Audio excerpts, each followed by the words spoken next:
Hello everyone. Welcome back to EarthBound.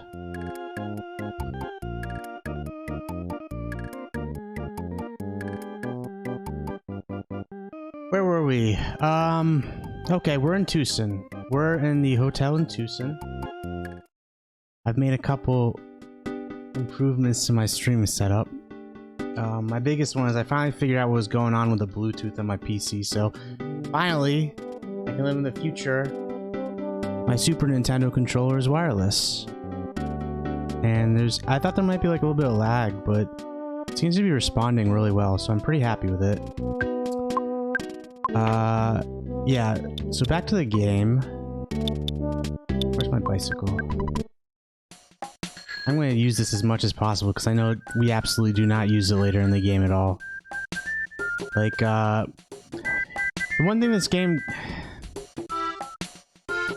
does is sometimes it will give you items that are like, you only use it for a certain while, and as you gain experience playing the game, you get a feel for like when you need which items when. And then so the way the game actually deals with like, items that aren't useful later is that you can call your sister and have her store them. Because like if I try, so the last thing we did last time was we erased the pencil using the pencil eraser, and I was explaining that that this was like my favorite joke when I was a kid from this game, especially since when I first played this game, it took me a while to get past. There's a point like maybe like a third of the way through the game where there's like a riddle you have to solve. So and obviously this joke is before then, so but yeah, it says you shouldn't throw the pencil eraser away. It's like a key item, right? Alright, let's get this butterfly. Refill our psychic points.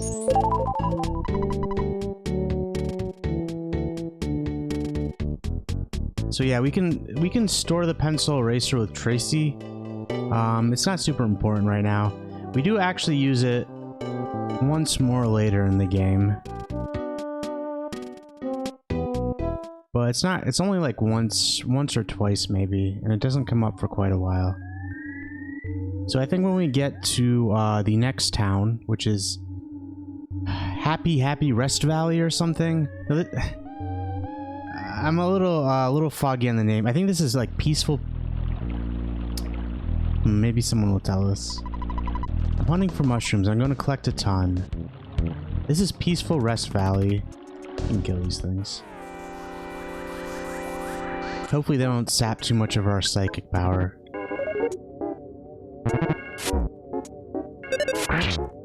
Alright, I think I'm actually gonna... My logic here is that using this will stop them from sapping more psychic power from me. Like, it cost us 10 to use it. I thought it would kill everything, but it didn't. That's okay. We should at least get a fair amount of experience for this fight. That's okay.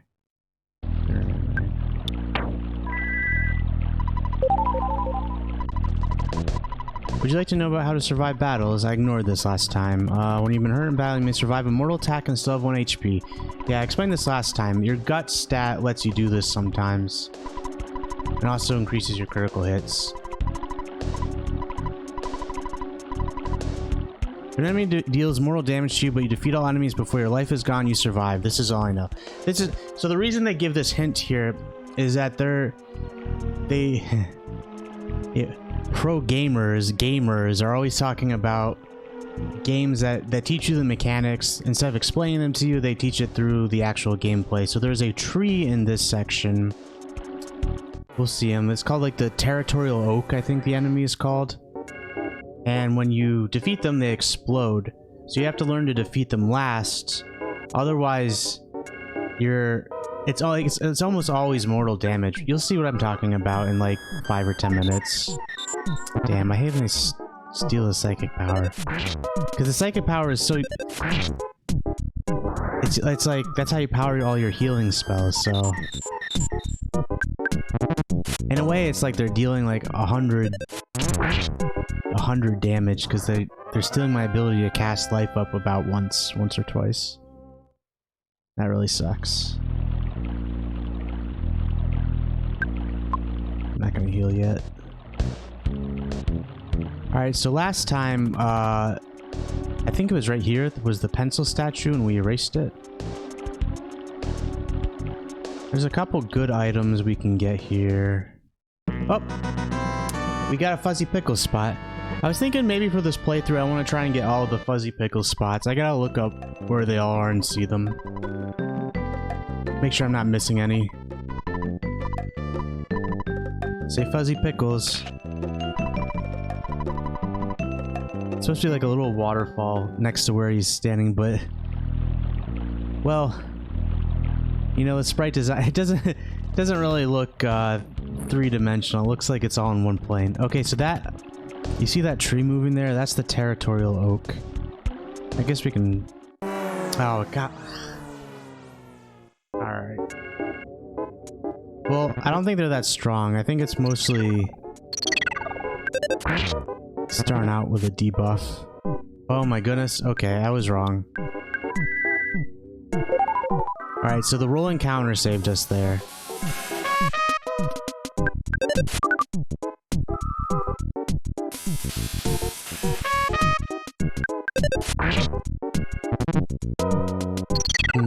There are, types in this, so if I had, like, a fire...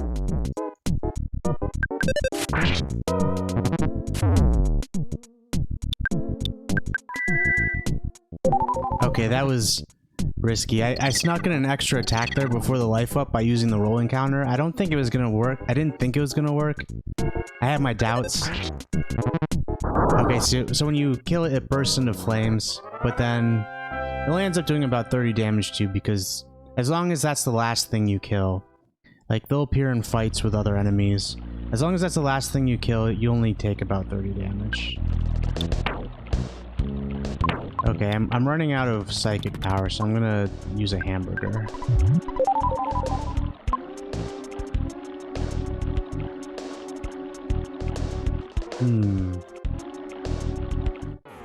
Ah, I was hoping for a green swirl.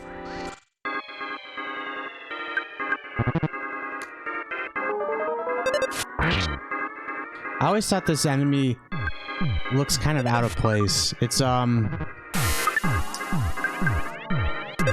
it looks very similar to the enemies you fight, like, really close to the end of the game, actually. You fight, like, a lot of, like, weird robots and stuff.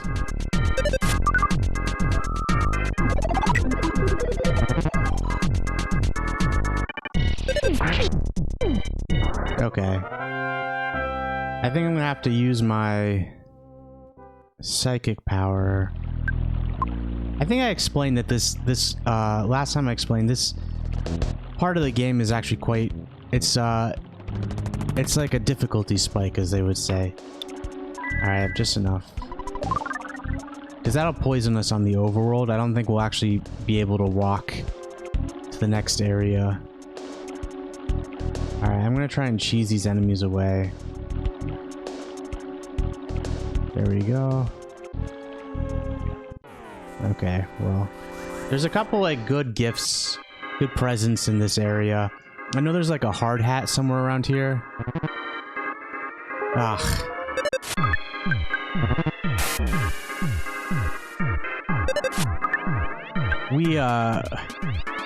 We might die here. This is not looking good, because he poisoned us again.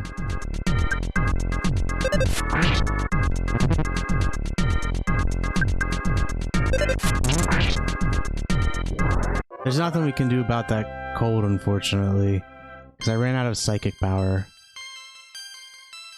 If there was like a cold remedy and a present around here, that would help us. Let's eat a hamburger. Yeah, see that red flash on the screen is, oh boy, it's brutal. Okay, I don't think I can actually cheese that thing away. I don't have enough room here. Alright, okay, we're absolutely gonna get sent back to, Where's the last place I saved? I guess the hotel. Yeah, the hotel in Tucson. That's not too bad.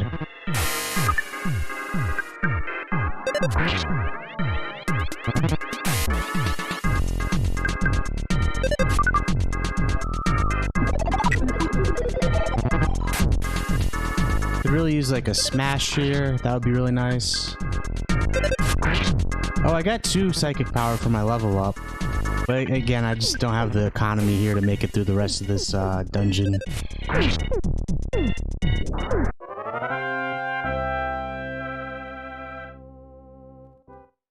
Might as well get some experience here. Alert! Ness's condition is critical. He will collapse if his condition isn't treated. Well, not a lot I can do, pal. Try and sneak by here. Is this a cold remedy? I'm not feeling particularly lucky. The stat items in this game aren't again, because there's like, oh, if I can get that. Oh, that butterfly might have saved us.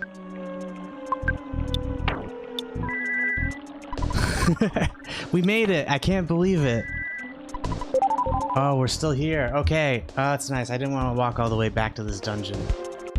This guy's complaining about the bridge. I wonder who made the bridge impassable. Why would someone do this? Crud. Again, 90s lingo.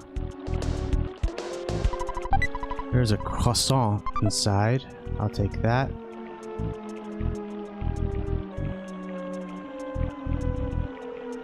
I'm looking. I think there's a hard hat somewhere around here.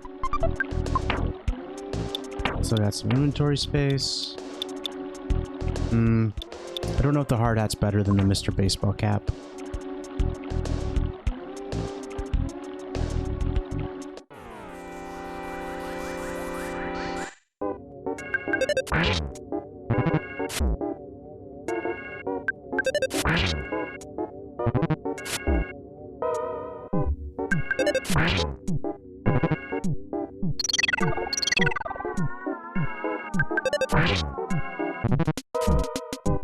Okay, I got a life up here.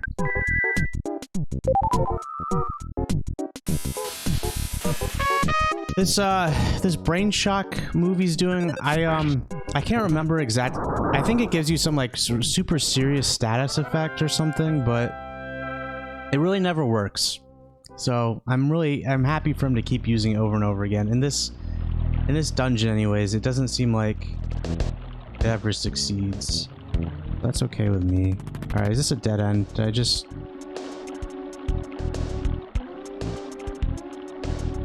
It is a little easy to get kind of lost in this section too, but it's not that complicated. Just gotta keep going to the right. I think that might be the hard hat up there. Okay, nothing over here.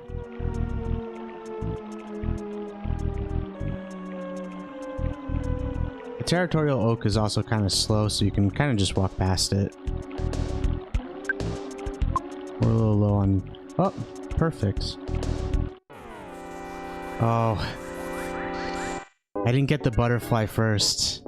If I had gotten the... Oh, this could be tough. Okay. We gotta kill the mobile sprouts because they can bring more people into the party. Also that. Okay, there goes all my psychic power. Alright, I think we're probably gonna die here because we didn't get the... I thought we'd get the butterfly first.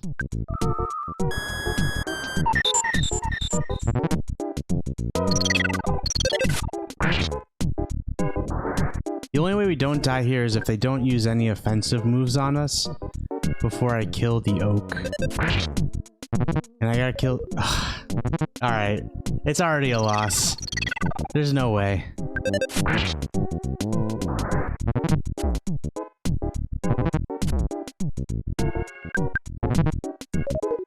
Oh, come on. Are you serious?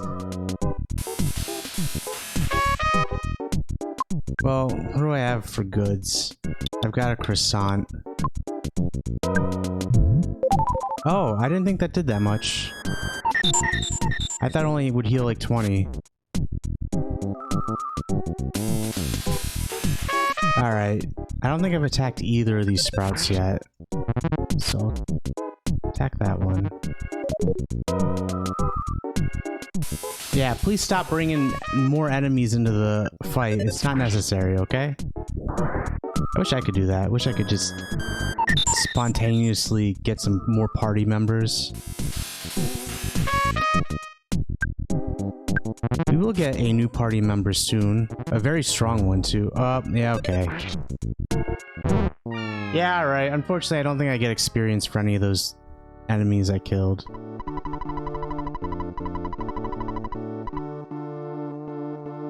Let's go to the... We'll go to the department store. Let's do some inventory management. We'll pick up some hamburgers or like... See if I can... Oh, can I not... Why can't I call Tracy yet? Do I have to go back and talk to her? She's so far away. Alright, well I got a bicycle. Do I really want to...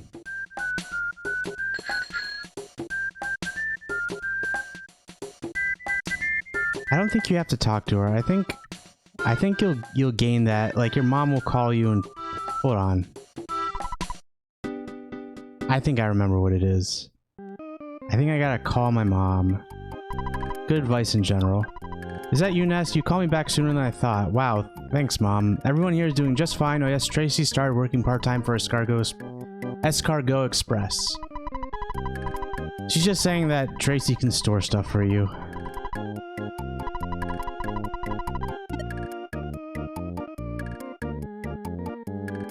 I think it might cost like a little bit of money.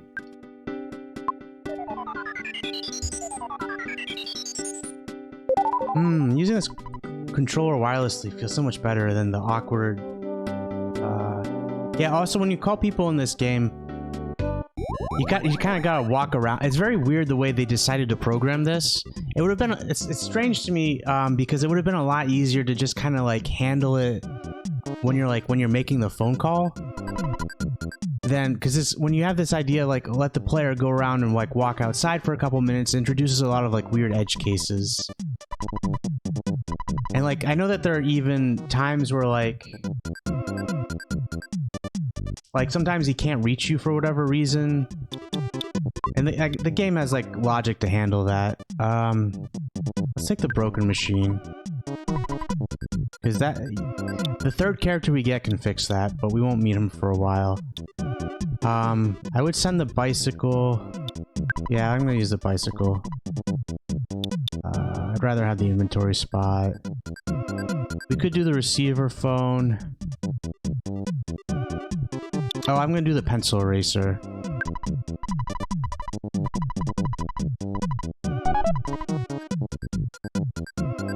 Alright, now we'll go to the department store. Let's see if we can buy some, like... I think the items that restore your psychic power are quite expensive. We can at least get some hamburgers. Actually, I don't even know if you can buy those items here. That might be later in the game.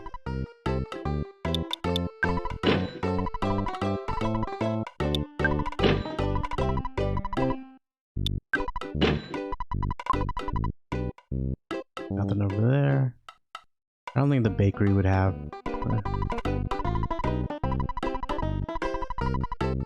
They really don't, Okay, alright. What does a lucky sandwich do? Expensive.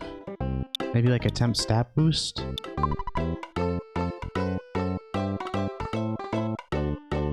Like I said, the skip sandwich, honestly, not really that useful. Alright, this was like...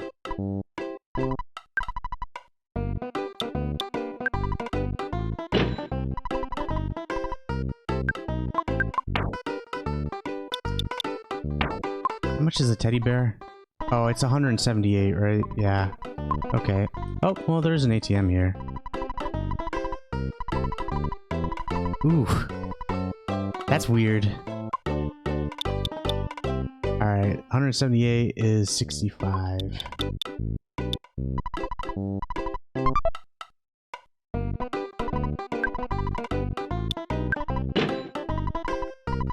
Alright, with all this, we certainly can get through Peaceful Rest Valley.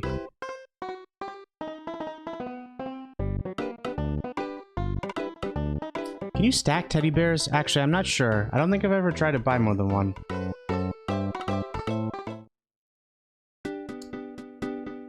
I wonder if that would be a better option than the hamburger.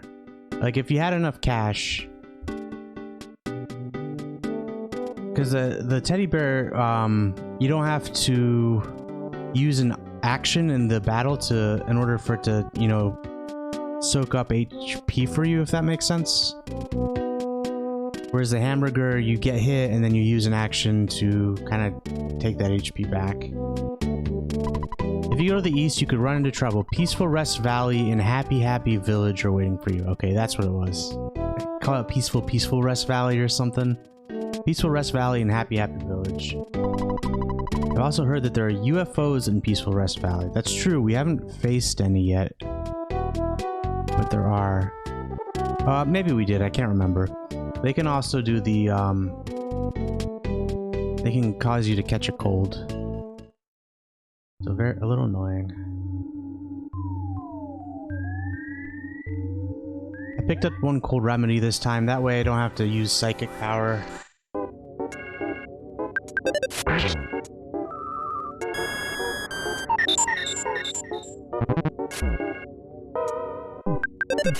So you see, the teddy bear doesn't actually always soak up damage. I do like that it did tank the magnet though, the magnet spell, so I didn't lose. That was definitely worth it.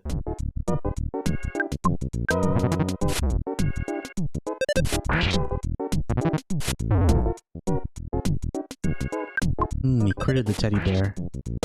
That's okay.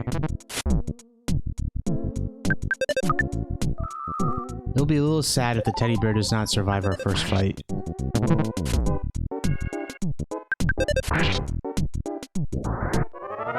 Fortunately, I can't heal it.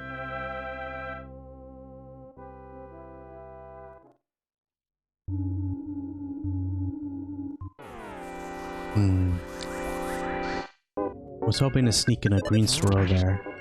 Oh, well, I'll take that. Easy fight.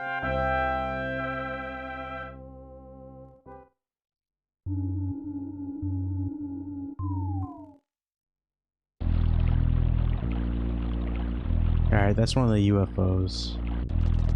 I'm gonna cheese it away.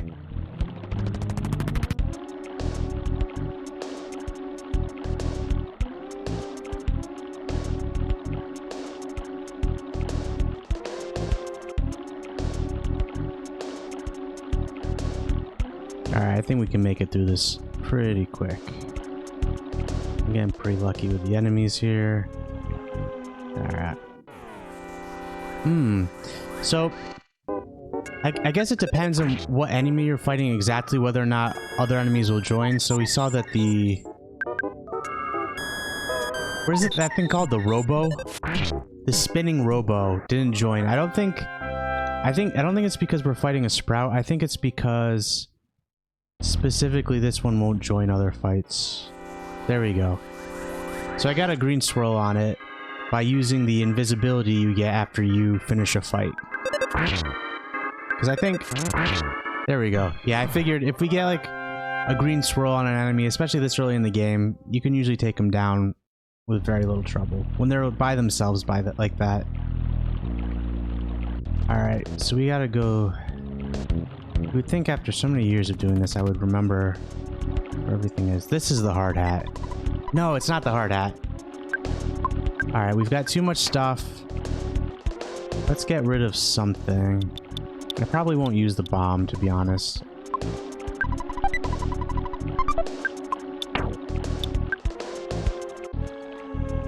Okay. I don't remember what the travel charm does, if I'm being honest with you. I think it protects against a certain type of status effect.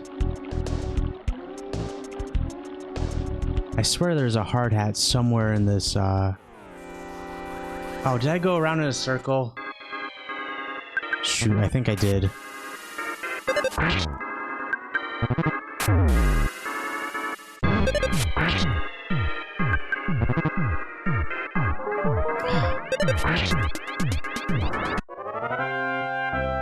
I'm gonna use psychic power to get rid of this. And here's my logic.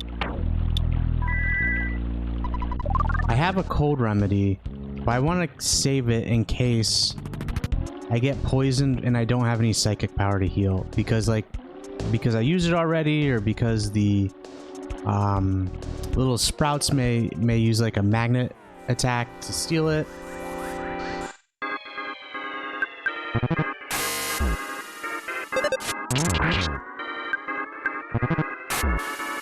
I like that crit right off the bat. I think I'm gonna use, again, psychic power.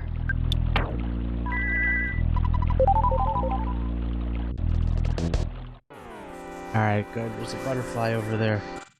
There might be a couple locations in this where there are guaranteed butterflies. Like, I know there's a couple of spots, like yesterday I pointed out, before the first sanctuary location, there's one.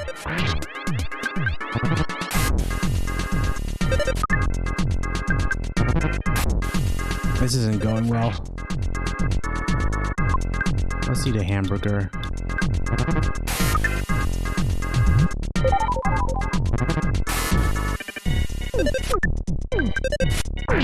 Really not getting lucky here.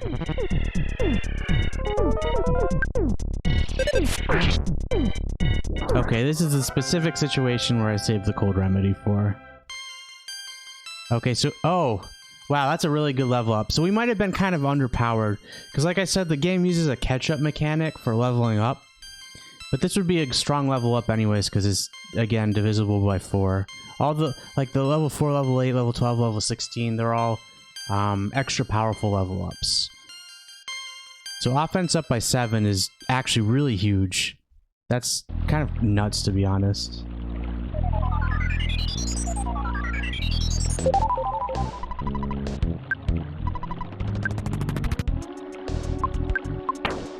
Alright, since we got more psychic power, I'm gonna use healing instead of the cold remedy.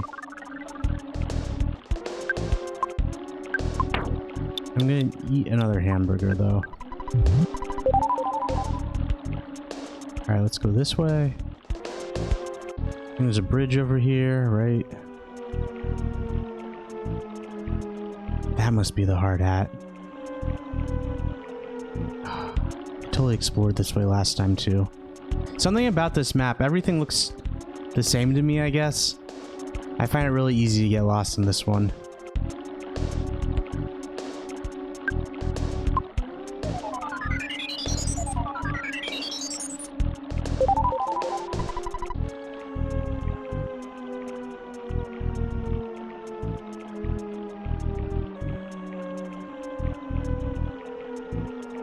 Alright, so we can kind of... there's a little bit of foreshadowing here. There's that shack down there. We're gonna go there in a little bit.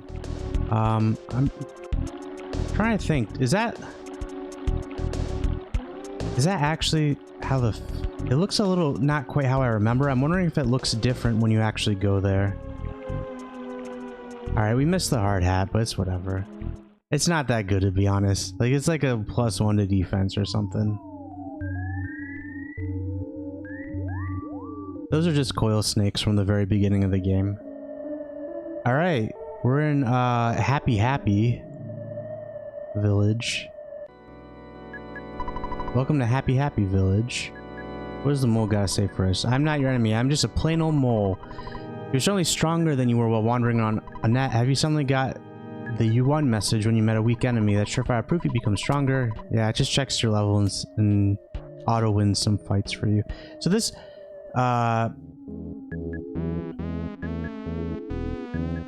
this town, we're gonna get attacked by people when we're just walking around town. These are the people who run the town. They're cultists. Insane cultists, in fact. They're obsessed with painting things the color blue.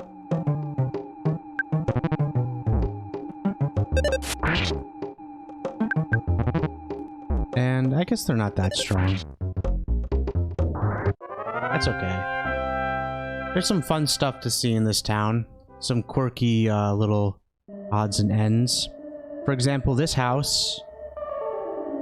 not painted blue. What's going on here? Not sure, boing. What's with the text? What could that be? What's that all about? We'll find out later. Friends and Valley behind Threed. Ding ding. Like I said, Threed is the third town. We'll get there in a little bit. We got some more stuff to do here.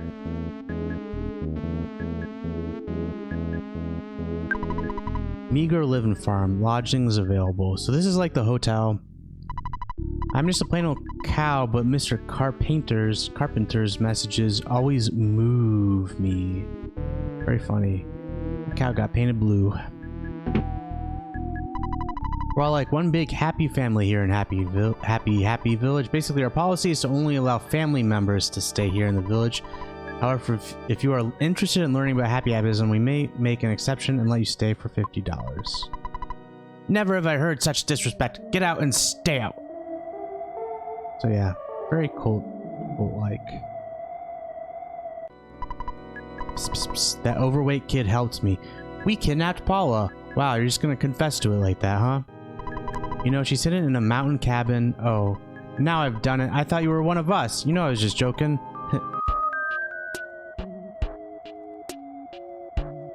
So that's the first time we heard that sound effect.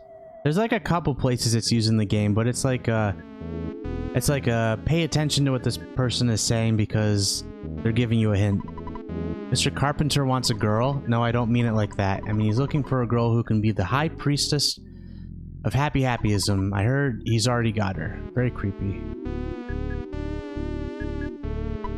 When I painted everything blue, as Mr. Carpenter said, my wife, who had run out on me, returned home. Okay. That's all. Oh, I think this is like, this is the healer. Right, I guess they didn't even bother explaining why he's out here. But it's just if you get stuck with... Oh, okay, this is like the hospital. I can examine each one of you for $35. I'm not busy right now. Shall I explain about the hospital system? Please no. Oh! Okay. Alright, whatever. You don't expect to walk out of a door in a town and get attacked immediately, but I forgot that can happen here. That's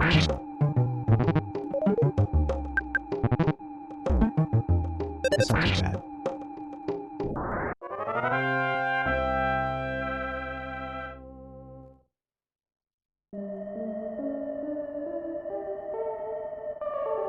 So I did ignore this giant house in the very middle of the... You want to talk to Mr. Carpenter directly. You must think you're pretty important, and boy do you have a lot of nerve. You deserve to be struck by lightning. What's that all about? I mentioned... Blue. What? I'm blocking you? Okay, I'll move out of your way. Blue, don't bother us. We're in the middle of prayer. Okay, I'll move out of your way. Go quickly. So this is like, I don't know if puzzle's the right word, but you can kind of see that there are spots next to some people, and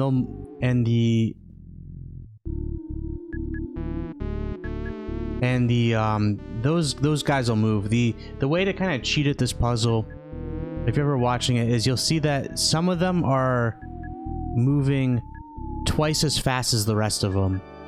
So like this guy up here and the guy above him, this person up here and this person right here are all moving twice as fast. I remember this. So I listed this as like the map that like always lags the game. It's not that bad actually now that I'm here. Blue, what? Are you saying that I'm only capable of walking in place? That's not true, see? Green, that's not it. If you talk to these guys, I'm pretty sure they just fight you. Which we could do if we want. I don't really need that. Let's talk to one of these guys. Blue, I'll stand somewhere else. I wonder if, yeah, see, that's not useful to us. I wonder if perhaps the people who are moving slower are not programmed as sprites, but like... I don't know, something that's easier to process. I'm just fighting this guy for fun, really.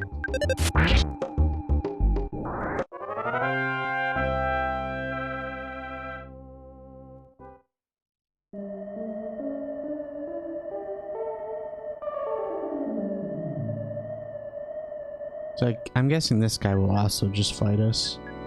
The solution, I think, is to talk to these dudes. Trying to learn to whistle. Whistling makes one smile. Practice over there. Don't go to heaven. I always thought that was a bizarre threat, but suiting for a cultist.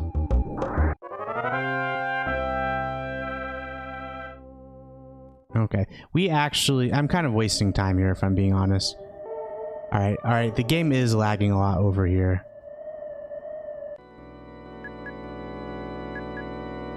Because we can't do what we need to do in this building yet. I screamed because I didn't know what else to do. If we go up here, we can talk to this guy. This is Mr. Carpenter.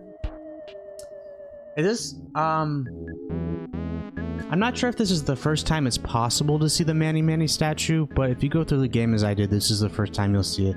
This statue back here is a recurring theme in the game, or a recurring item, I guess. And it like causes all these weird hallucinations and delusions.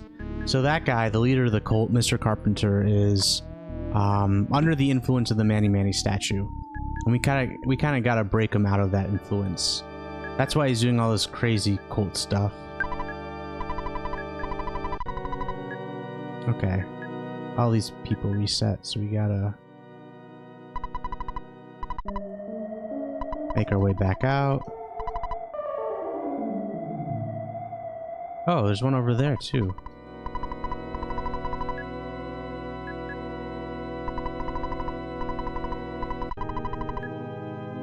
Give up what you're doing and meet the great Mr. Carpenter as soon as possible.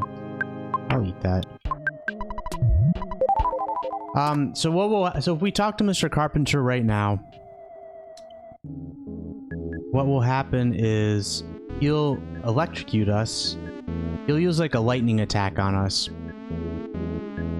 and it will kill us immediately. Like, it's not even like a fight. It just like sends you back to, I don't know if it sends you back to Tucson or like outside or what. So I kind of don't want to risk it because I don't want to waste too much time.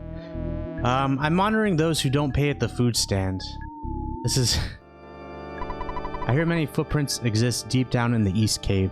So this is actually, this is the second Your Sanctuary location she's talking about. It's called Lilliput Steps, and it's really easy to miss it. Because the game does not give you a lot of hints that it's there, and it's actually possible to proceed with the plot. You can kind of just keep going. And you won't need to get it until like the very end of the game.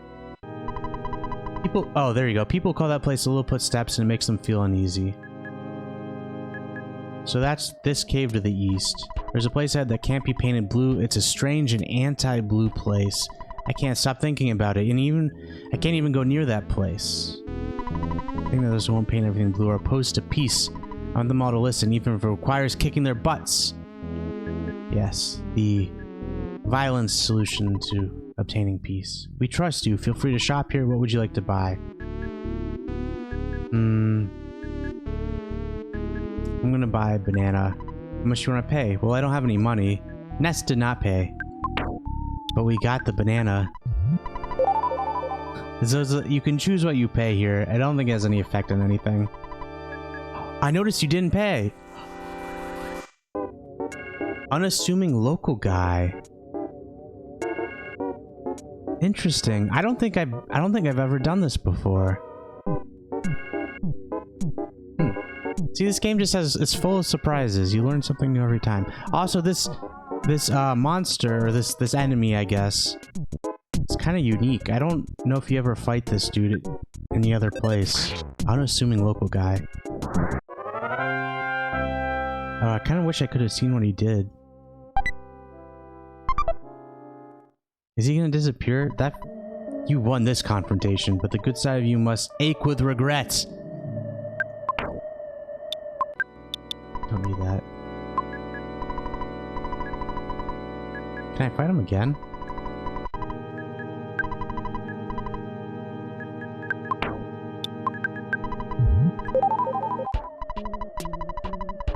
That's funny. Okay, so we gotta talk to, we gotta go rescue Paula finally. Hold on, let's see if I can get any better equipment here. Oh, yeah, definitely. Okay. How much was everything? We're gonna want to get the Sandlot bat and the copper bracelet for sure. So that's like $500. $150 to cover it.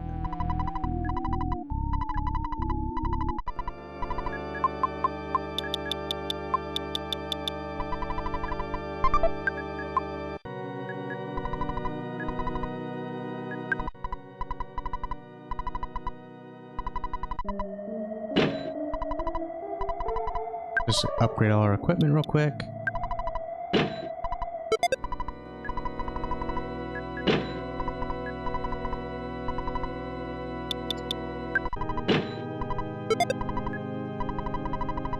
I always felt a little guilty at this part because this baseball cap we're selling to him was a gift to us from like one of our childhood friends, the Mr. Baseball Cap. But I'm still gonna sell it because I'm ruthless, I guess. And it's unique. I don't think you can buy it anywhere else in the game. But it's only useful in the beginning. Alright. I don't think we need to do anything else before we rescue Paula. Oh, I remember. Okay, I remember what happens here. We gotta go talk to her. And she'll give us a an item that lets us fight Mr. Carpenter. So we'll get to do that soon. Spoilers, we solve our issues with Mr. Carpenter through violence. Alright, these are a walk in the park now that we've upgraded our equipment. I think that must be balanced for before you upgrade your equipment here.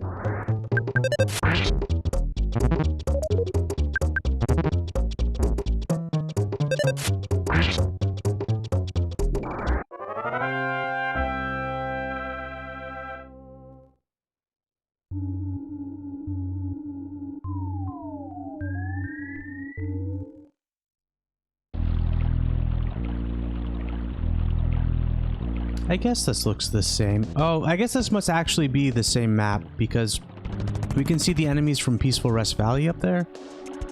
I'm not sure. There's something that causes them not to spawn down here though, I think. Because the only thing that spawns here are crows.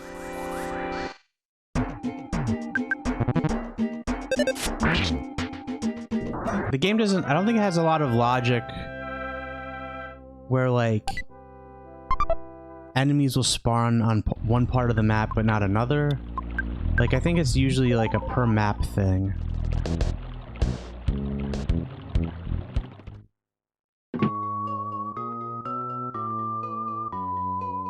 And she follows you around.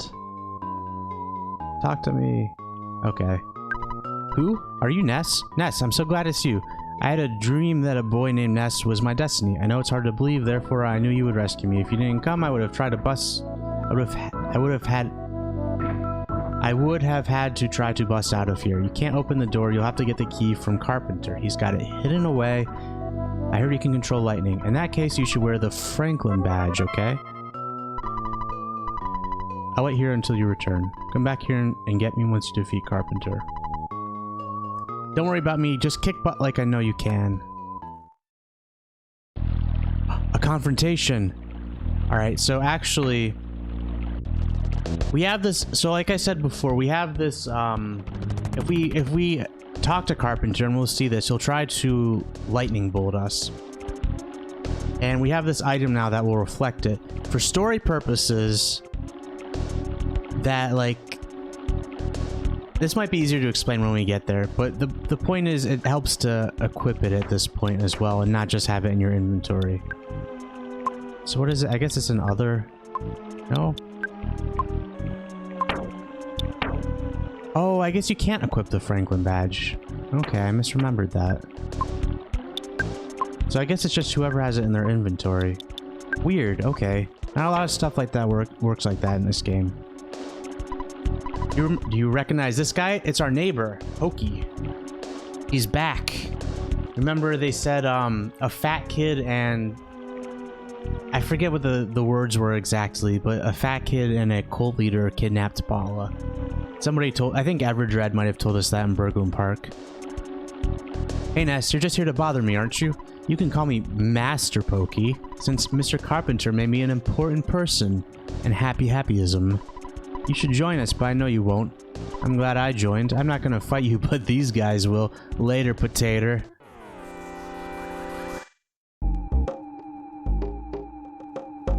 I'm gonna kill the crow first because I don't want him stealing stuff from my inventory.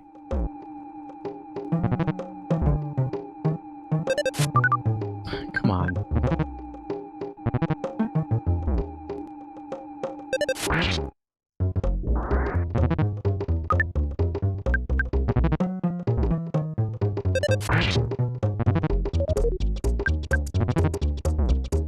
I think this is one of the better battle music themes. The funky bass line, I like it.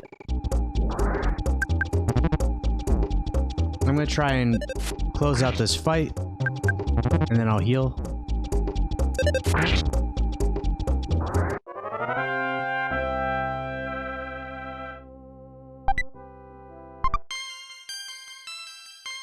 See, we didn't get any offense because we had a huge offense boost last level. So I'm guessing... Oh, and then you can see him scurry out of here. Alright, let's...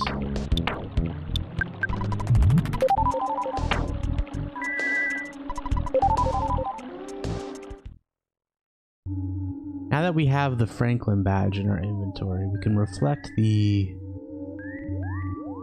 lightning attack. Now, it also works in battle, which is really nice. It's really cool because it doesn't come up that often in the game. This is one of the few places it does. But it reflects the enemy's attack back at them, which is really powerful.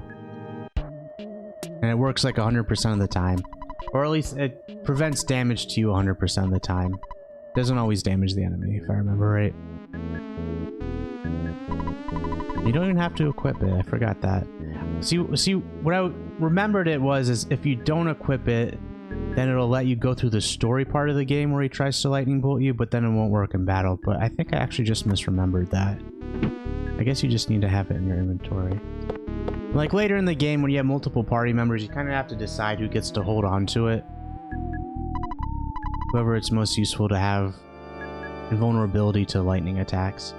Thanks for coming, I've been waiting for you. I need your assistance to help make the world blue and change it into a happy and peaceful society. Will you be my right-hand assistant? If you say no, he says something like, well then, how about my left-hand assistant? And then he fights you. I don't remember what he says if you say yes, so I'm gonna say yes. You fool, I have drawn you into my trap.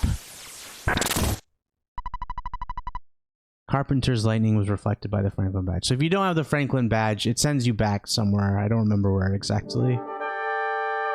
We got a little boss battle here. This is really quite an easy boss battle though. So I'm actually just gonna put it on auto. Lightning attacks in this game are so like fire attacks tend to be AoE, freezing attacks tend to be single target, and lightning attacks are random target. Yeah, the Franklin badge defected the lightning, so you see it went back and damaged him instead of me, which is really good. So lightning attacks are random target, and they often don't hit. They miss like 33-50% of the time, like 1 out of 3, 1 out of 2 times. So they're probably the least useful. But hey, if my enemies want to use them, that's cool with me. Do you see the Manny statue behind me? Since I got the statue, I've been doing peculiar things. Please forgive me if you can. I just wanted to have a normal life. I apologize to everyone. Here's the key to open the jail in the mountain cabin where Paula is being held. Take the key and go. So that's probably true. From what we know about the Manny Manny statue, he probably was just a regular dude. And the cult has disbanded immediately. Somehow within the span of that conversation, everybody has decided to leave. Looks like almost everyone woke up and left. So I'm guessing the way I would interpret that is the Manny Manny statue was like diluting everybody and not just Mr. Carpenter. There are only 3 people remaining. I don't want to stay. I'll get out of here. But why are you still here? Sorry about everything. Let's be buddies.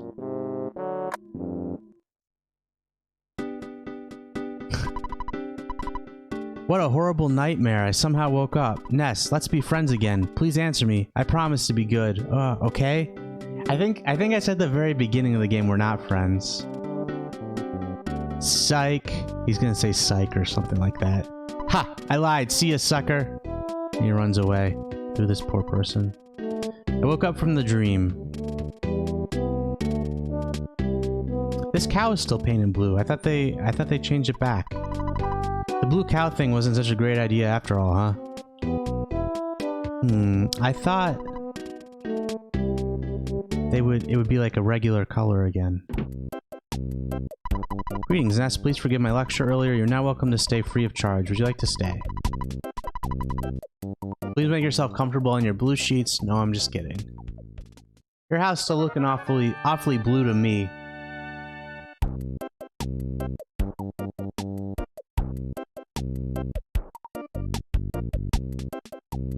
Okay. No newspaper here, though. That's what I like about the hotel, is they give you a little blurb about what's going on. Oh, I forgot to mention, there's also a, besides the hint mole, there's also a hint man. And he'll kind of tell you, like, if you get stuck in the game, he'll give you a little hint to, like, where you're supposed to go, what to do next. Where is he in here? There's usually one in, like, every town. I don't need a hint, but now that I've played through the game... Oh, here, what? Finally, I have a chance to apologize. Oh, actually, I think we missed the dialogue before. I don't remember what she's apologizing for. I think we missed it. We might have been listening to evil messages rather than good. Alright, so that's still weird text. Still don't know what's going on there. Earlier it said something about Threed. I'm a changed person. I'm no longer a believer in Happyism. Anyways, I'm very curious about the place that lies ahead of here.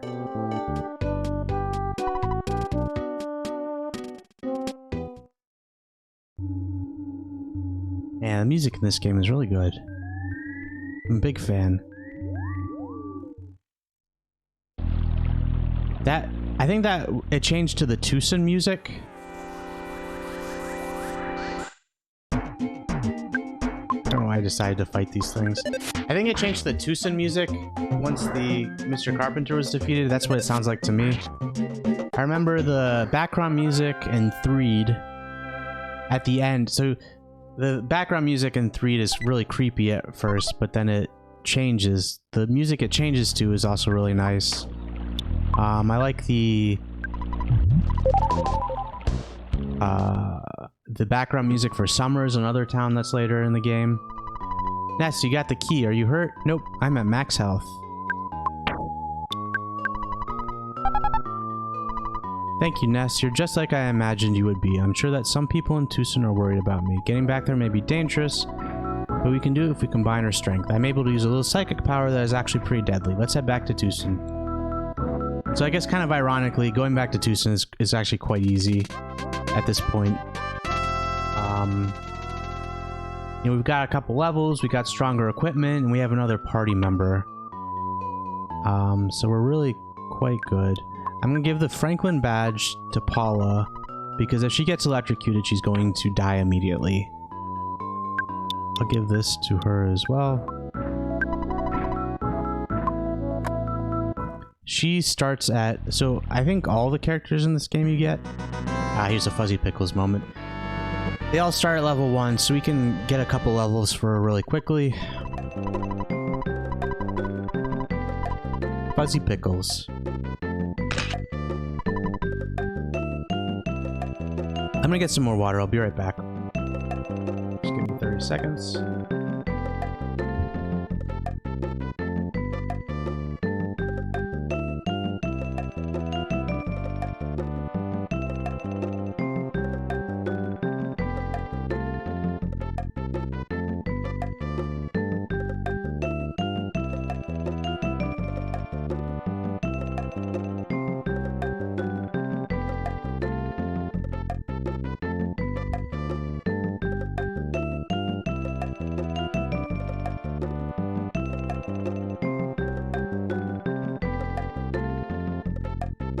Wow, what a great photograph.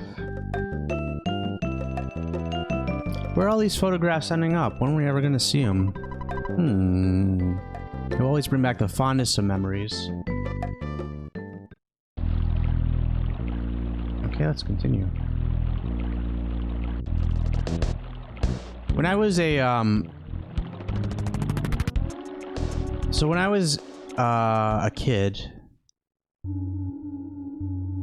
I used to experiment a little bit with making my own computer games. I used software called RPG Maker, which was like a really like user-friendly way to do it without knowing, like without having programming experience. I remember I always wanted to recreate this system because there's something like I found satisfying about as a kid, where your party members are actually there on the overworld and they follow you around. The word we always used for it was a caterpillar system, because it's kind of like a caterpillar. Just a little trivia fun there.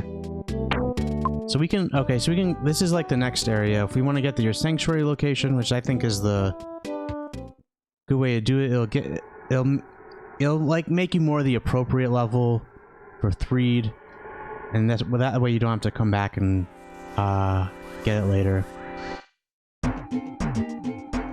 So I think these are the same enemies we fight in the dungeon before the first boss, the first Your Sanctuary boss. Is it? It's also a mole creature. I think it might actually be a different mole creature. Never mind. They just look very similar.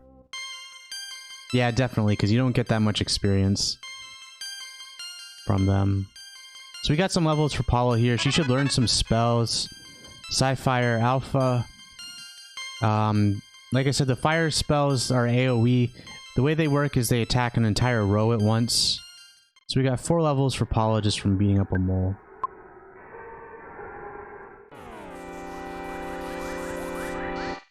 So I'll try to explain the row thing. It's straightforward once we get into a fight with more enemies.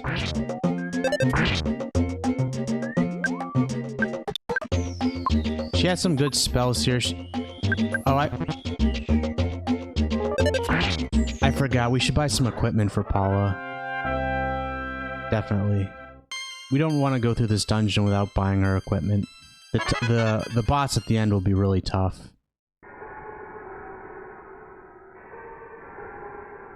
She's really helpful for fighting that boss because she knows Psy-Freeze, which is high single target damage. Really good for bosses. Alright.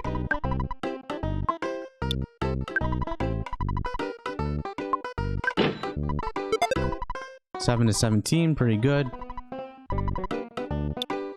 But really, okay, we need a... How much money do we need? We're gonna get her the ribbon and instead of the home sat. They're both in the head slot for equipment, so that's 90 bucks plus 350 is 438. Minus 160 is 278, so we'll pull out 300.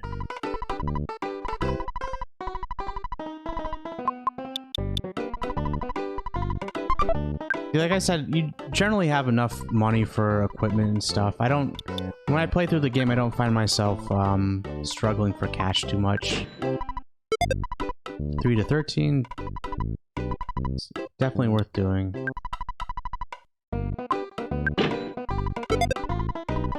$13-33, way better. Can you imagine going through that dungeon with 3 defense versus 33 defense? Let's also save our game.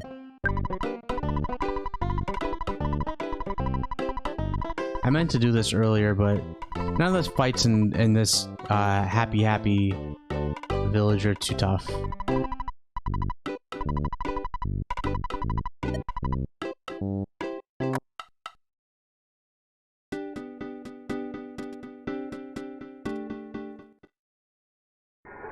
All right, this way, if Paula, when we were in here before, nothing managed to attack Paula, luckily.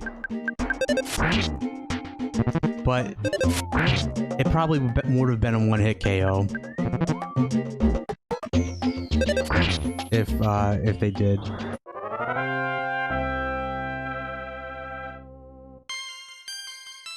Take some more level ups for Paula, sure.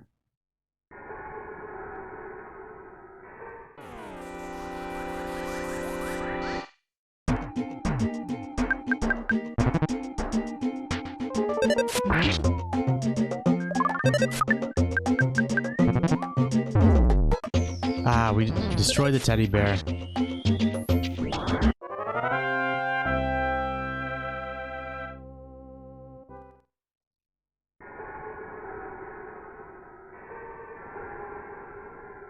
I don't remember this dungeon super well.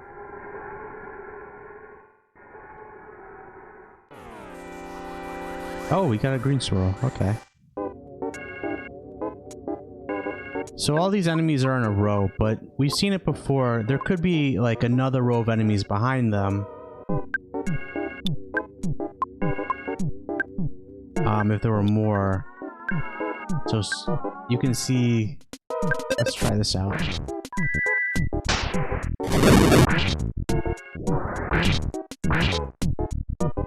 Yeah, that AoE is really nice. We're taking down a lot of enemies. There we go. See, I think that fight would have gone differently if you didn't have equipment for Paula. Ness just learned a spell called Psy-Flash Alpha. I do not use it very frequently in the game. It can induce like status effects on the enemy. Oh, just when you want a green swirl.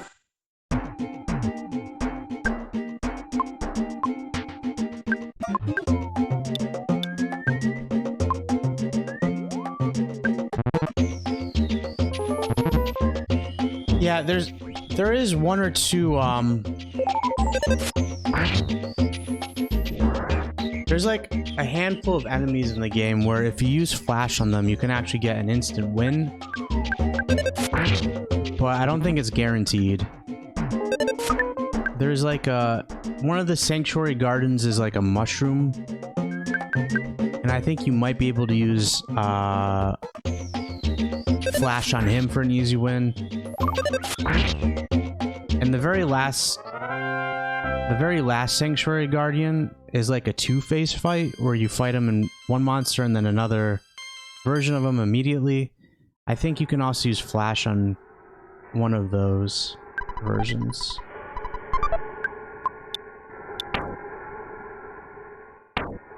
Okay, I'm gonna give the Great Charm to Paula because she needs the defense. Even if it's only one defense.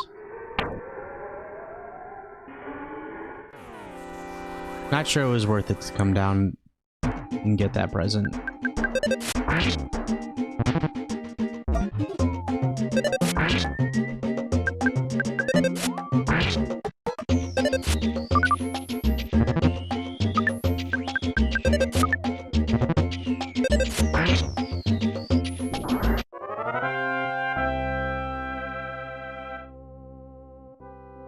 $220 experience, pretty good.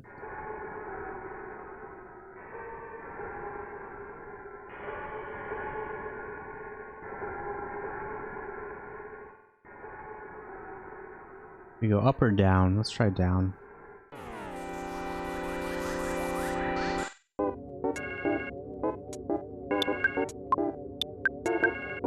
Okay, let's use more. Right, like I said, thunder to enemy, it's one random one.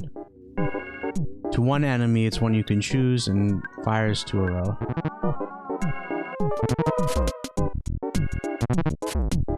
I'm lucky that that did not attack Paula.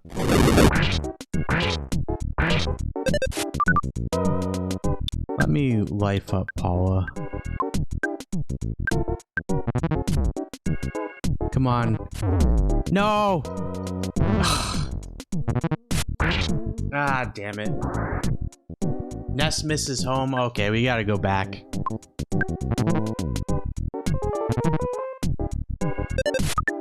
So what happens? This is the first time we've got an unconscious party member. But we're not sent back immediately because not everybody is unconscious.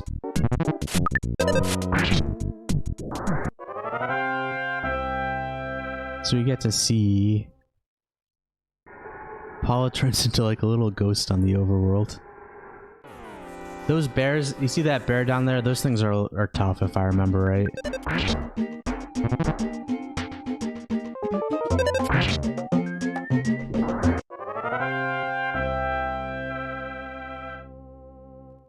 Okay, so I think we can take care of this back in Happy Village. I don't think it's too tough to take care of.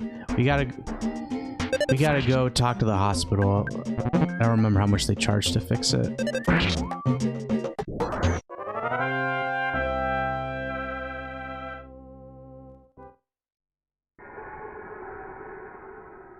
Actually, it would be quicker to just die. And it might be cheaper too.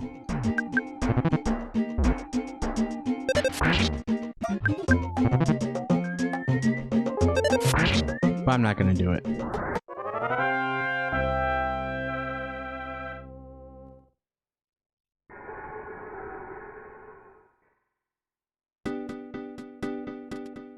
Little ghost Paula. Alright, so you gotta talk to the healer, you gotta talk to the guy. Oh, I think you gotta talk to the guy in here.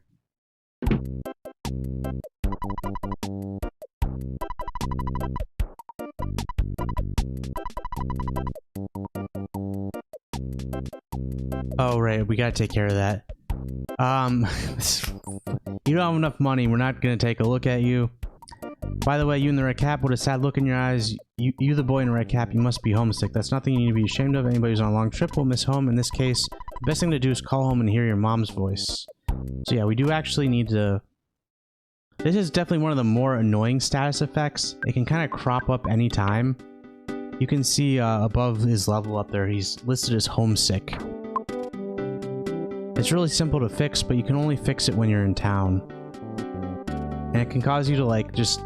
When you're in battle, you just kind of sometimes, quite frequently, won't do your moves.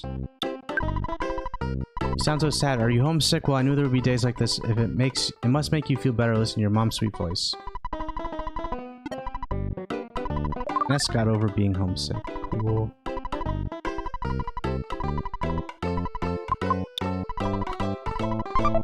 I think that should be enough to fix Paula. I can't remember how much that costs. You can't... I'm like, let's double check this. I'm like 95% sure you can't fix this. The cow did change back. Why did it wait until we rescued Paula to change the cow back? The blue cow thing wasn't such a great idea after all. I knew I wasn't crazy.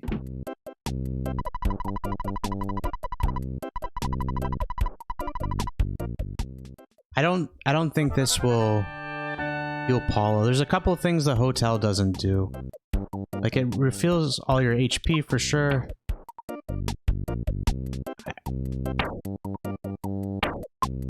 I don't think it does psychic power, I'm not sure.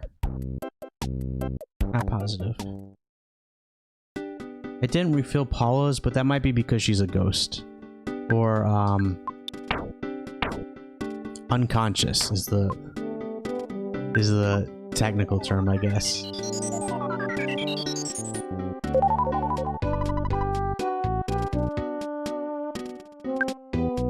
Okay, it did actually refill her psychic power, though. The butterfly did, I mean. I'm guessing the hotel doesn't refill your psychic power then. Oh right, we gotta talk to the hospital guy.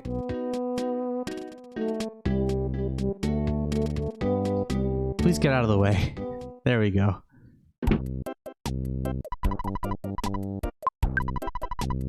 I don't think anyone has anything like that, or is it just my misunderstanding? That's not exactly the most clear way to... Who do you want to see? Oh, you have to talk to her, right? Paula just brought in, is still unconscious. Please pay $110. It's expensive. Come back anytime you need. So yeah, if I had died, I would have lost like 50 bucks. And that also would have recovered her. A good friend of yours becomes unconscious, come to the hospital right away. As long as you have money for the doctor's fee, you'll be able to see your friend completely recover in no time.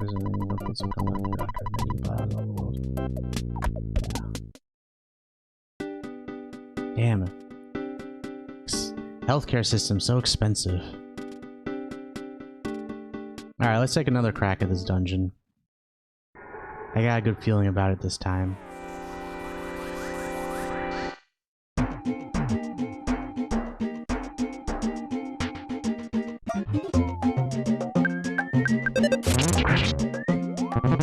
The smash from Paula just doesn't have the same oomph to it. Also, I like that, like, Ness's weapon is a baseball bat. Her weapon is a frying pan, which is, I don't know, just imagining her, like, whacking enemies with a frying pan is very funny to me.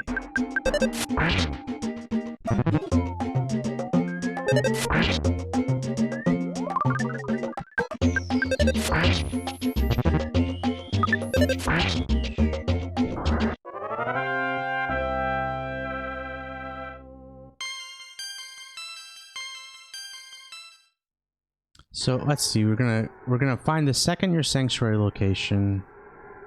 The end here. Then what else? I think after that we just go right back to Tucson.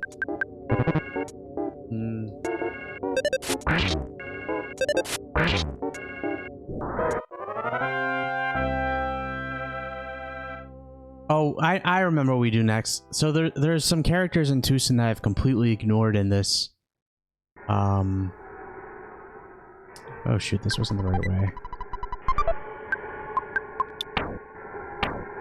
I'm still at full health. There's some characters back in Tucson that I ignored completely because we don't need to meet them yet. But they're called the Runaway Five. They're a band. There's 5 of them, but they're supposed to be like a parody of the Blues Brothers, and we'll see that in a little bit. Yeah, they're definitely some of my favorite characters in the game. They're a lot of fun.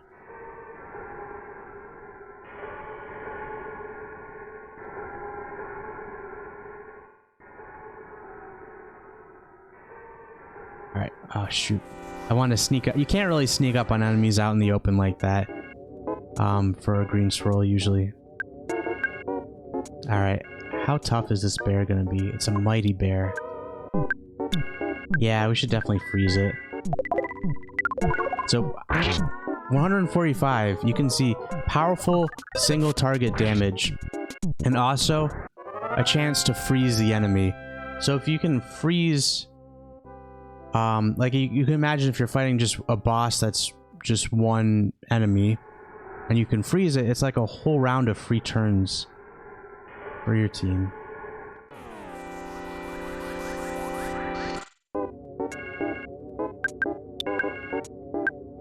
So definitely very strong, very useful in boss battles. And also, situations like this. Powerful, single enemies. And the hit rate on solidifying the enemy is actually really good too. Like, I'm not sure exactly what it is, but it feels like it's like 50% of the time plus. Oh, she actually... Okay, so she got... Okay. Hold on. She got the next version of the spell. So you spend 9 and... Oh, it even tells you, okay, about 180. Does about about 360.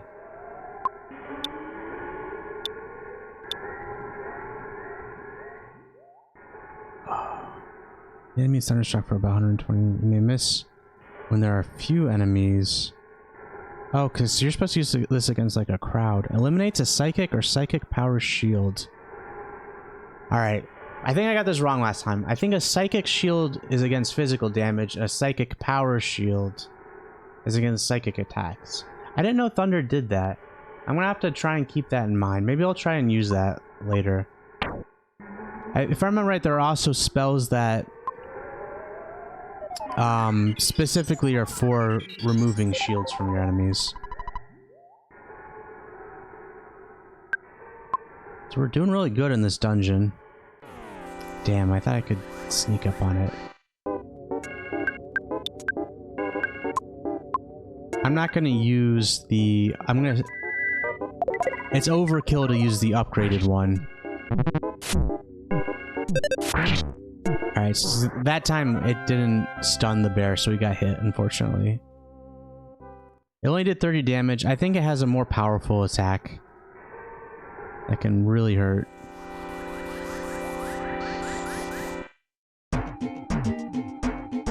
Alright, so you could see the bear was running to join the fight, but he didn't join in time. So he's not actually part of the fight. I don't know why the other mole is not part of the fight. I think that was like a little bit of a bug or something. Sometimes the logic for the way the game handles starting encounters is a little weird. Alright, I'm gonna try and... Oh, I didn't get the green swirl. Okay, we gotta take care of the bear first for sure. I'm gonna save most of Paula's psychic power for the boss we're gonna fight. I really wish it would have just solidified the bear.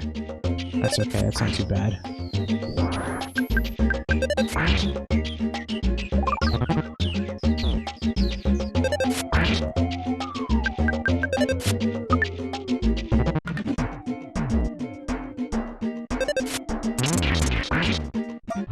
Unnecessary crit. That's okay.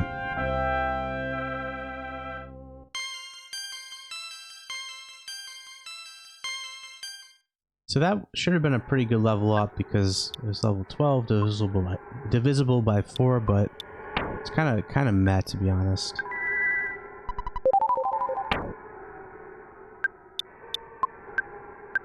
Look at Paula hamburger. Life up would have been kind of overkill.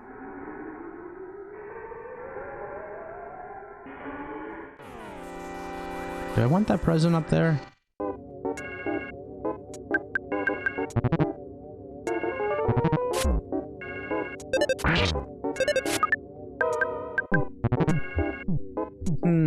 Yeah, I want the present. I want to know what it is.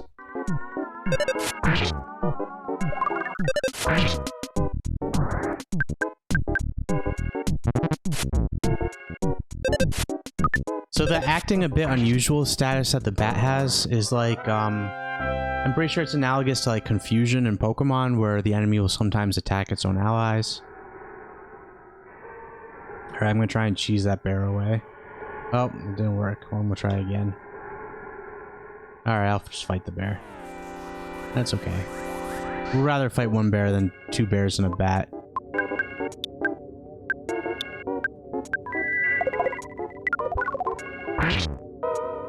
There we go. See, so like about half the time it'll freeze the enemy. Solidify them.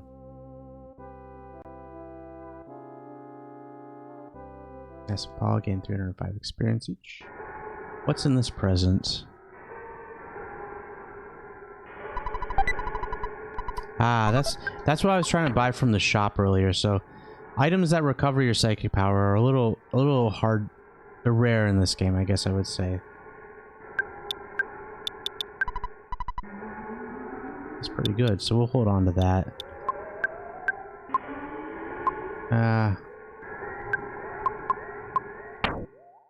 Oh, we're gonna get a butterfly in a second, so I'll life up both of us.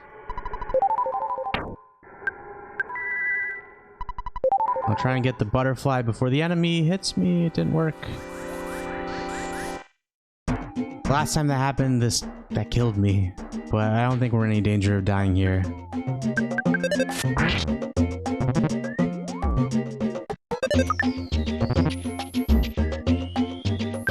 These enemies are not too smart. They seem to be focusing on NES, which is not the play. But hey, I give advice to your enemies.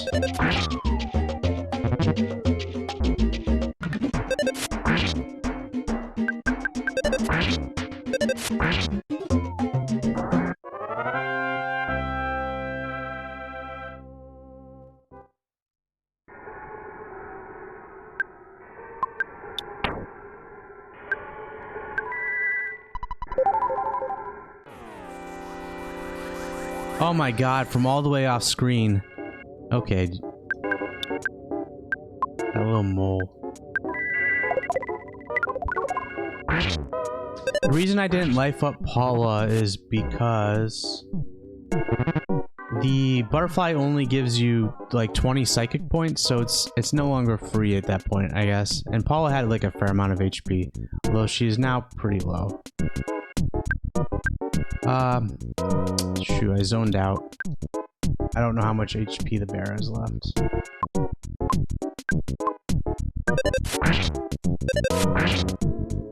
There we go. Okay.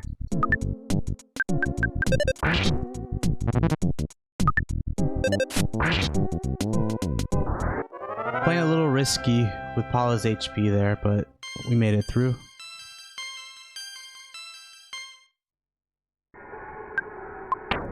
Let's use like a croissant on Paula, I guess.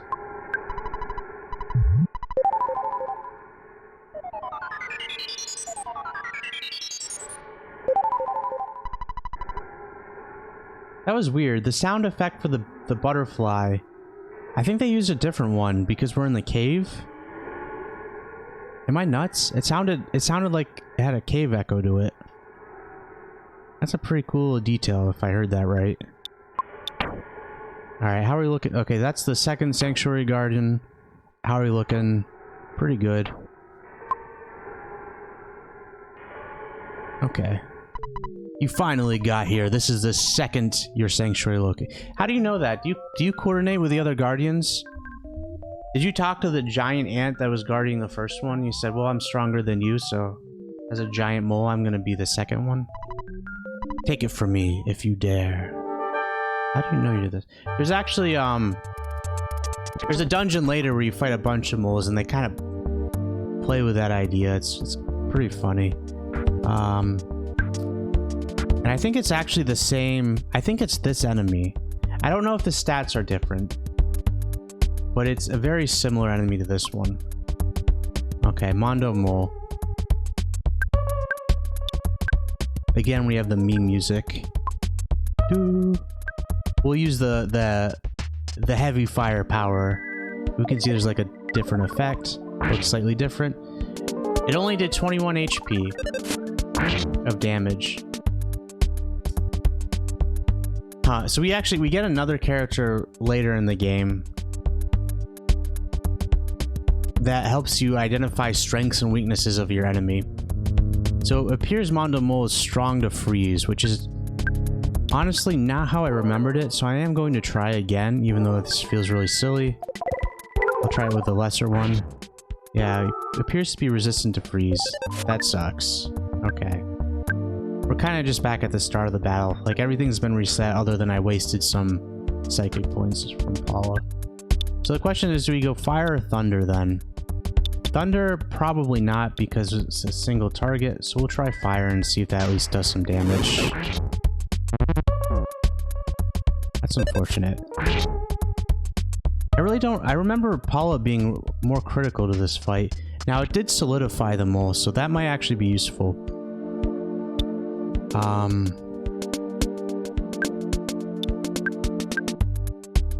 gonna life up Ness. I guess I'll try Thunder. Okay. Weak to Thunder. This turn went really well because he attacked us. before I lifed up, which means I was able to recover more. Rather than if he attacked me after, obviously that would have been worse. So I guess I can lightning again, where I can try and solidify him to defend ourselves. Either only has like a 50% chance of working. I think I'm going to try and damage him. Didn't hit anyone, yeah.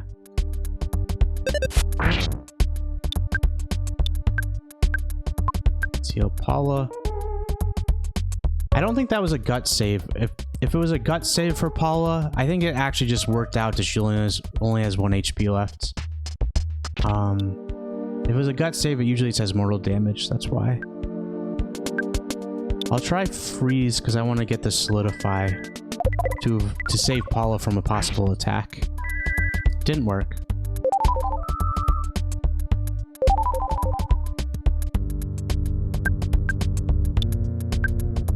I'll try thunder again.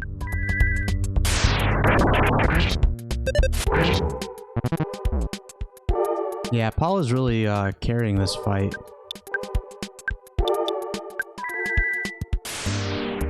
Sucks because I don't like thunder as a spell.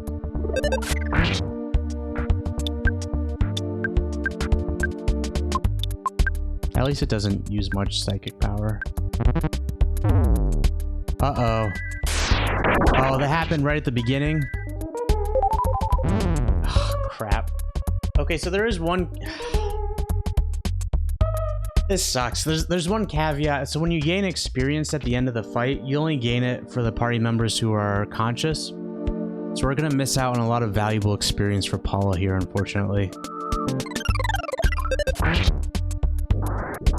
Of course, the next attack. Yeah, you're gonna gain a lot of levels, Ness.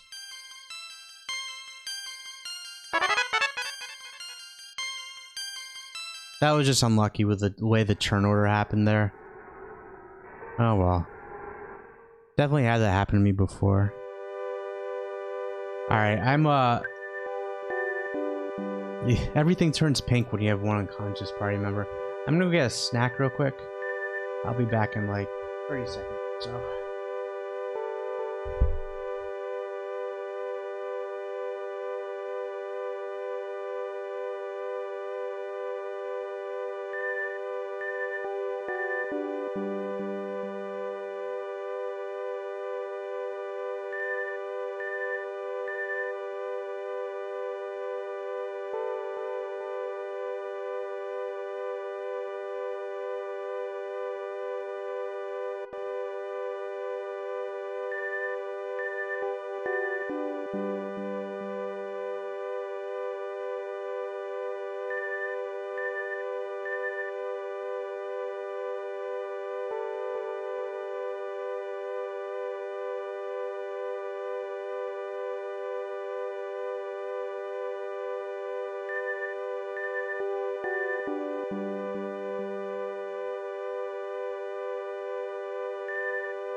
Alright, let's continue.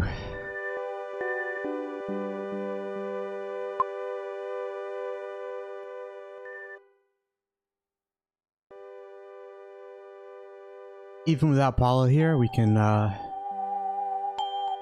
she can watch as a ghost. Watch us acquire our your sanctuary location. Ness, oh, it heals her, that's nice. I forgot about that. Ness briefly had a vision of a baby in a red cap. So the first vision was, King as a puppy, I think is how you're supposed to interpret it. That's nice, it'll save us the $110 from having to, heal Paula. It's a real shame she missed out on the experience, though. That'll all balance out in the end, but it would've been nice.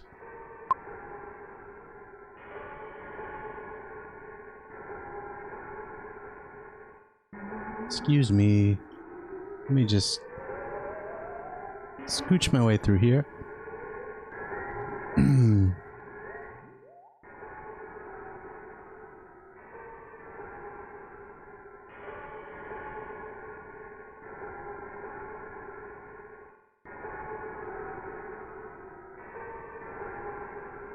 So where are we to next? We're going to go to Tucson. Later in the game you get a teleport spell that's pretty useful. There's stuff I'd like to go check out back near the beginning of the game, but I really don't want to make people suffer through the long walk back there, because that's basically the only way to get back there at this point. We get the ability to teleport, I think, sometime after the 3rd sanctuary location, so we got a little ways to go before we get it. I think we're done with Happy Village for the rest of the game, basically. The only time you'd come back here is if you skip the 2nd sanctuary location.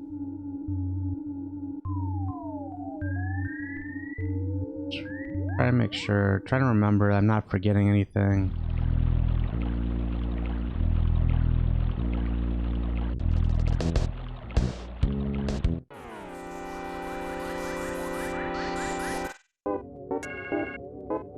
Alright, so these enemies are in different rows, right? So if we use a fire move, we can attack the front row or the back row. I'm not sure. I think it might be limited to just 2 rows. I'm trying to imagine a fight with 3 rows, and I don't think it happens. So at worst, you can always attack at least half the enemies with fire. Why don't we do that right here? Oh, because I'm overpowered. I was kind of wondering how weak they are to fire, but I mostly did normal damage, it looks like. I guess that was kind of stronger than fire usually is.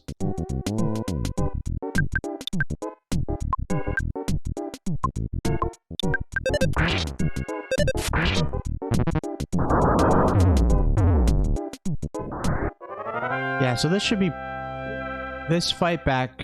way back should be pretty easy for us. The enemies haven't gotten any stronger, but we're quite a bit better off than we were before.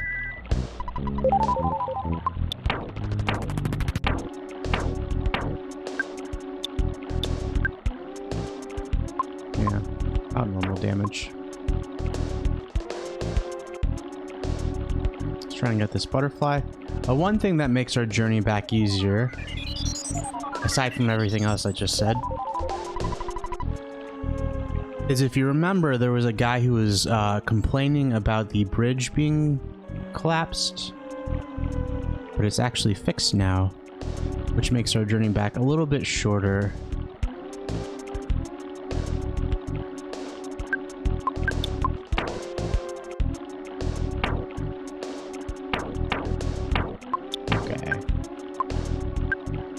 We also got a better life up spell, but that's kind of like, I guess it's useful for in battles. Blue, blue. Oops, I won't say it again. I fixed the bridge as a sign of apology. I'm just trying to help. So I wonder... He didn't admit that he was the person who destroyed the bridge. But it sure sounds like he was. Yeah, so Life Up Beta, come and help in battle because... we're starting to reach the point where Life Up Alpha doesn't always max out our HP. And you want the action economy when you're fighting. You want to take as few turns healing as possible. We don't need that butterfly, that's all. Don't want to fight those dudes.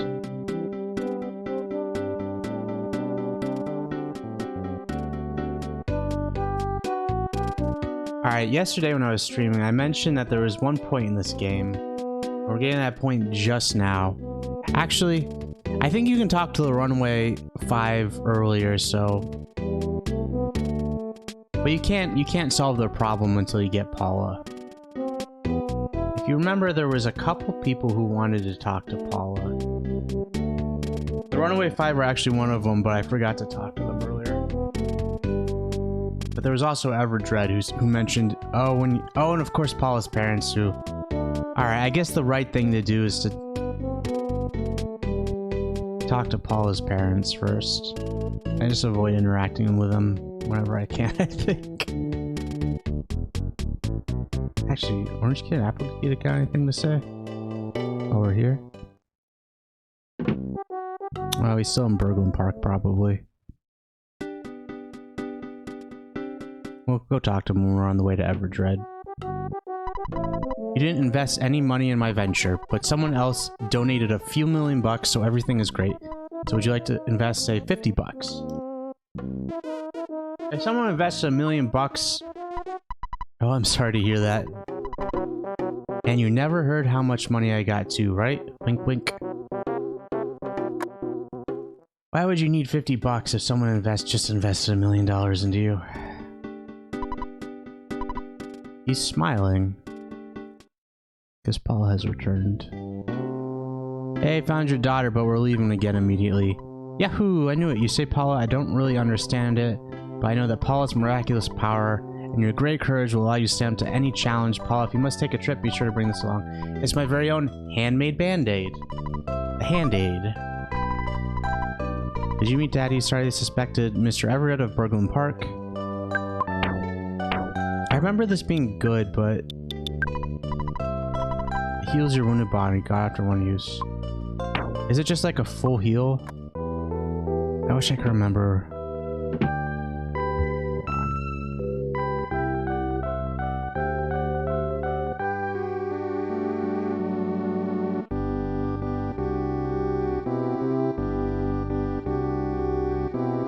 It restores full HP.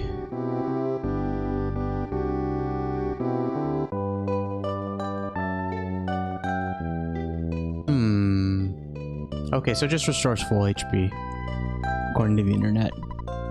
Ness, thank you so much. You must be the boy who will save the world like in Paula's dream. Well, that's a pretty big responsibility. Paula, I'm sure you'd be a big help to Ness. It's not every day a father lets his daughter embark on a journey to save the world. Dad, don't worry about me. Ness and I will be able to take care of ourselves. And 3, the next town we will meet another friend. If the 3 of us can combine our power, no one can beat us. What about we also pick up a 4th party member. Are they not important?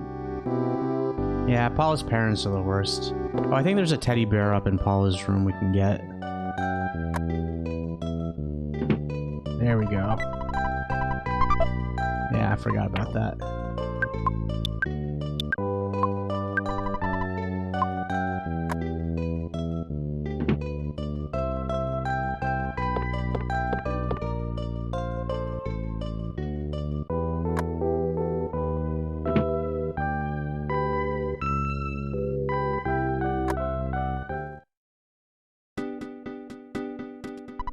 Hello, Ness? Hello, Ness? Everdread is looking for you. He's got something for you. I'm not sure what kind of voice. That guy's like a cool buff dude voice with the sunglasses. Everdread is asking for you. He has a present to give you, please. Let's not go there yet. Let's talk to the Runaway Five. If you talk to them before you rescue Paula, one of them mentions something about coming back with a girl, like you should bring a date to our show is I think the idea. You're with a girl today. You must be pretty popular. How about introducing her to my bandmate? He's right there. Hey, you came with Paula. Okay, so I guess they do ask after Paula specifically. You deserve a present, Playboy. Here's a backstage pass. You can get into our shows with this. Ah, another Fuzzy Pickles moment.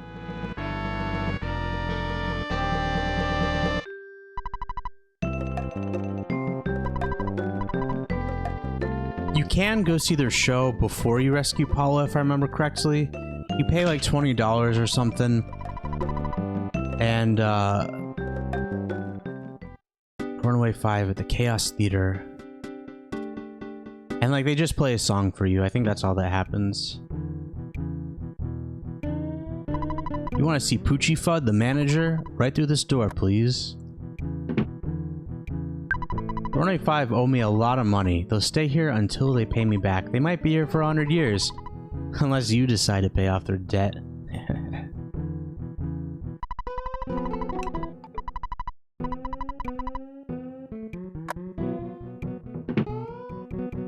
Okay, well, I guess I lost my ticket, now I can't get in. The ticket counter at the department store was even sold out. Is that where you buy the tickets? That sounds familiar.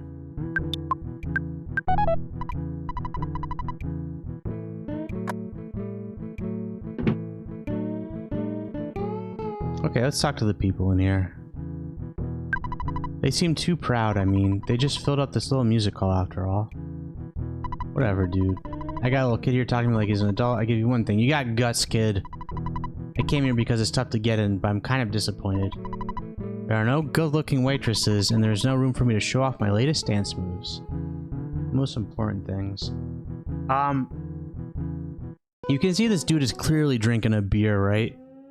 But there's like there's a bar later in the game, but because when they translate it to America, they try to make it more kid-friendly, so they didn't bother to change the sprite. He's still clearly drinking a beer, but all the references to alcohol that existed in the Japanese version have been kind of scrubbed, except for the sprites.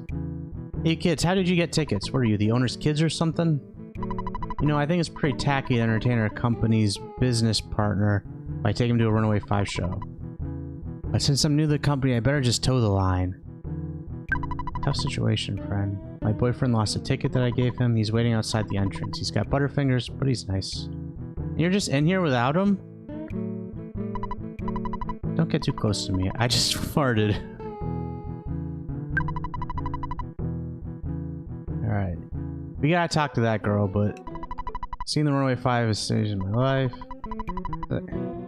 Sometimes they get sweat or spit on me from the Runaway 5. It's a little gross. They don't play ragtime. I'm tone deaf. My daughter brought me here. A young fan like you really gets into the Runaway 5's music? Wow, I'm impressed. You like baseball? Yes, I knew what your cat gave away. You don't look like you could figure out a sophisticated game like baseball anyway. Lucky the Runaway 5 told me I could go backstage, but I don't have a pass. I'm sure security will stop me. You have a pass? I can't believe it. Can you take me with you, please, please, please, please? Alright, so she takes us to go talk to the band members, and then when we finish talking to them, they'll start playing. Yep, you pay attention. I want some bread. I need the coinage. I want more dough all the time. I wrote the lyrics to most of the Runaway 5 songs. Money, that's what I want. Money, that's what's hot. Money, that's what I want. Money, it's what we ain't got. So freedom, freedom, freedom is what we've really sought. Pretty catchy lyrics, dude. Yeah, in the old days, there was a lot of dancers and acts at this theater, except now we're the only act playing here. We even got into debt here, so we're pretty near stuck. The folks of Tucson will enjoy the Runaway 5 show for quite a few years, it looks like to me. I'm not gonna try and... I got those debt blues. If I had $10,000, I could pay off my debts and move on to the next town. So that's what I mean, like, I think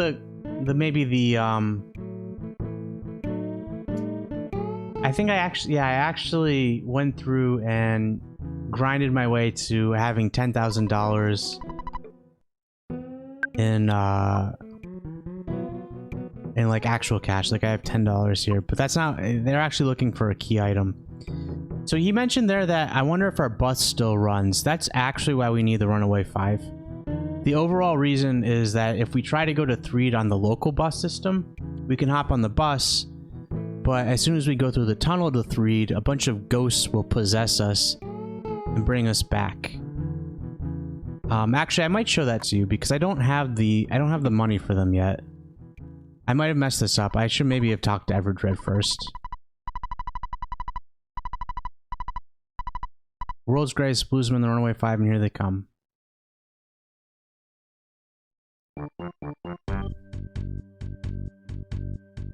All the people in the audience have disappeared.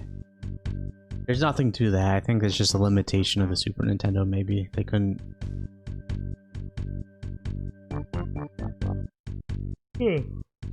Like, maybe I think it would lag too much with everybody.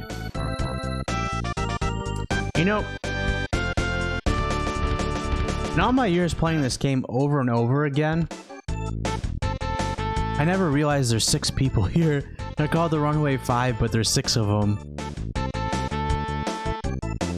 Is that consistent when you meet them later in the game?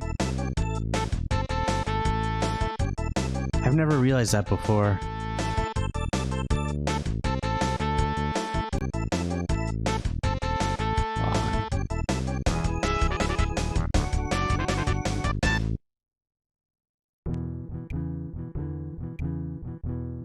Despite being called the Runaway 5, when they perform they have 6 members and 4 instrumentalists.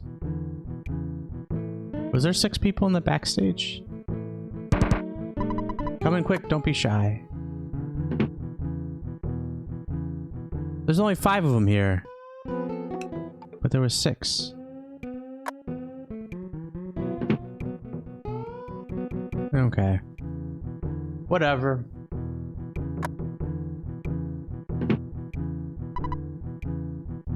So you do actually have to go watch them play. I think the way I think of it is like the developers... Let's try and get in the bus. And I'll talk a little bit. Where's the bus stop? I feel like the developers, like, they coded that whole scene. They put in the background music. They don't want to... That's not... Oh, it's down there. If you try and solve the problem they have, they're in debt to the manager without seeing the show. The manager will say something like, talk to me after the show. I don't handle business before then or something. We'll go to Berglund Park. We'll get the cash. I do want to show the ghost possessing the bus. I think it's funny. And I might as well show the bus stop. It looks like the next bus will come pretty soon. Convenience. Yep, this is the bus to Threed, but I'm not sure if we can get there or not. The fare is $4. Do you want to go? Let's give it a shot. I have a feeling this could get ugly, though. The text on there says you can't make it out when the bus sprite is diagonal like this, but it says Greyhound bus on it. Backwards, I think.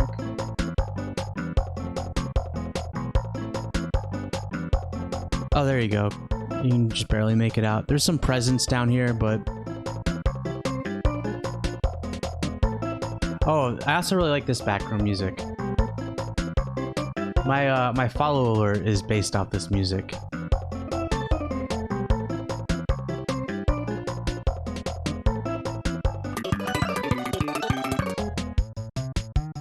Oh, what a weird sound. I forgot about that sound effect.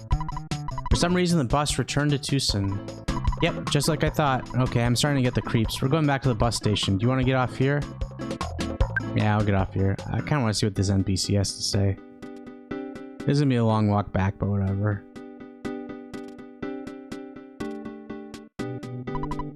2-3 tunnel. Now see, if I had read this sign, I think maybe I would have picked up on Tucson and Threed being numbers. Is there anything back here? No. What do you gotta say, dude? It's just a hunch, but I think the ghosts in the tunnel don't like anything upbeat and cheerful. When I was driving through the tunnel, I was playing some grooving tunes, and the ghost moves slower. I don't think the ghost can stand anything positive.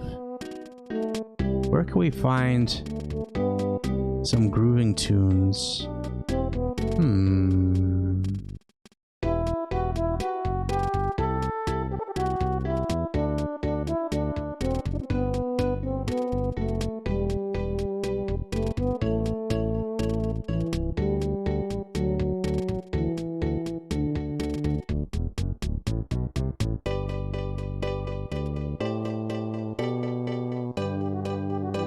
Alright, let's finally talk to Everdred.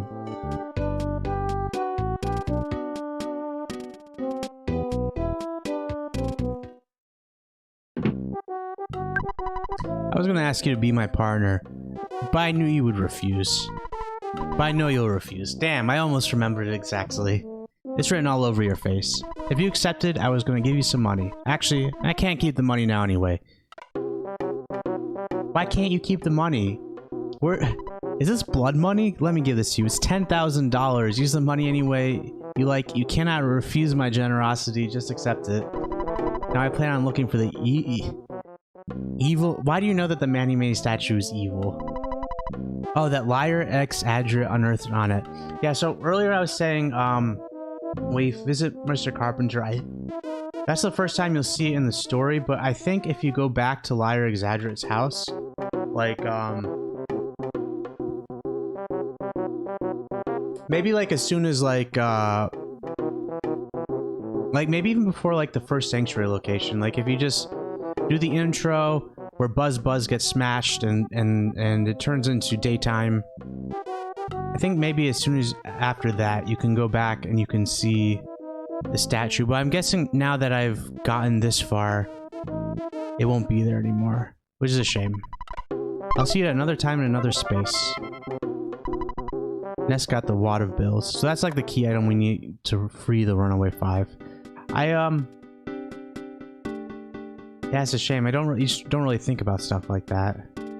If I had, that's one of the things I would go back and check out if I had the teleport spell with me right now.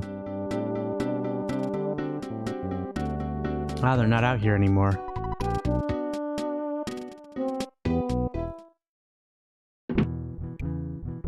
Let's go talk to the manager. If you go up and you talk to him, they're only... Okay, we just... So you use the wad of bills. Excuse me, what's that you got there? Let me take a real close look. It's not exactly clear what he means, but you have to actually go around over here on this side and talk to him. I don't know why the game designers decided to do that. I feel like they're working around a technical limitation of some kind. Yipes, you surprised me. Now I'm not sure what to do. I got the money, of course. Now the Runaway 5 are free to leave. I've got no complaints now that I have my money. Even though it's like... I'm just handing him like a briefcase full of cash. That Everdred said that... Everdred, the mob boss, who's looking for an evil statue, gave to me and said, I can't hold on to this money. That is...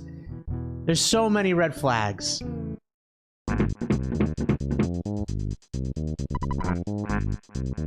What do you know? This little nipper took us from a nightmare to a dream.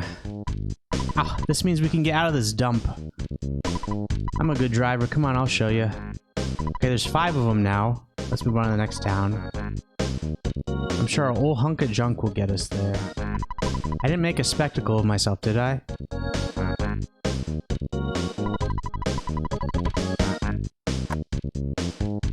This is like the Runaway 5 theme that's playing right now. Let's go to Threed. Our tour bus is too loud for any ghosts to bother us. Do you want to ride? Hell yeah, I do.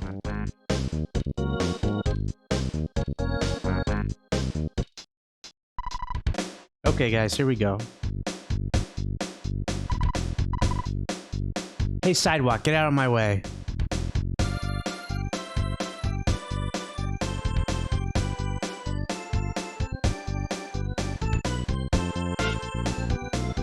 So now that we've got a loud music tour bus, the ghost should leave us alone. I forgot to get... I would have gotten this present since we had to walk past it anyways, I forgot about it. That's alright, it's nothing important. It's one on the left there. I missed it on the way back up.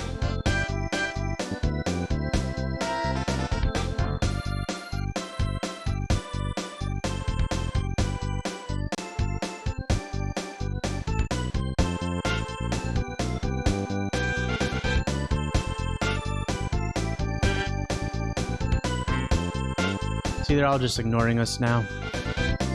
Running away. Why is it nighttime here, though? Wasn't it just daytime? Looks like we have to say goodbye for now. Why? Why? It's arbitrary. This this town seems pretty gloomy, but I'm sure you can light up the place with your own little brand of sunshine. Yeah, okay. Hope to see you again. Literally, they're just like, oh, this town looks creepy. Let's drop off the kids here. Alright. First things first, there are enemies in this town, like in Happy Village. Miraculously, we already have a map for this place. We got the one map in the Onnet library, and it's a map for every town, I guess. Let's hit up the shop first. Yeah, 3 is a cool...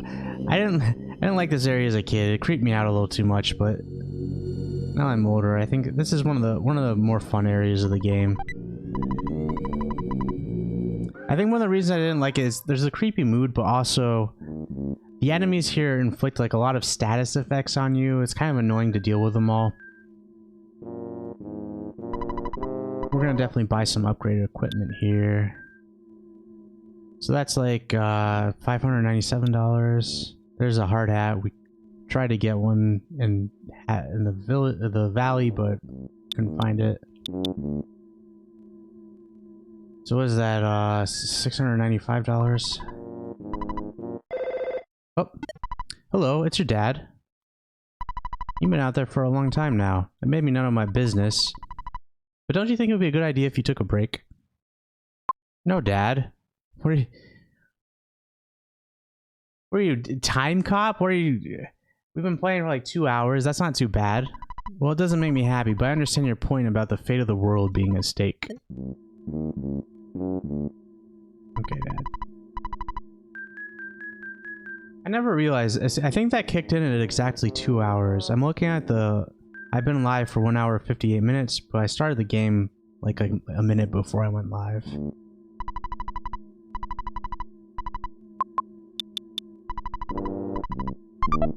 Let's buy our equipment. $54.65, pretty good.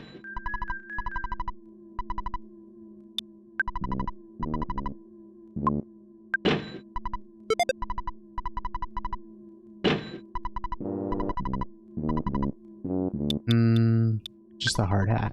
Oh, I didn't do my math right.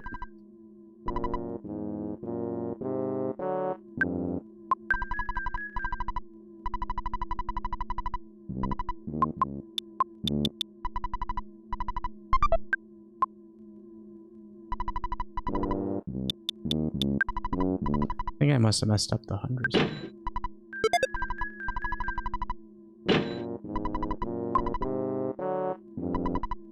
Let's save our game real quick, and then I gotta think about...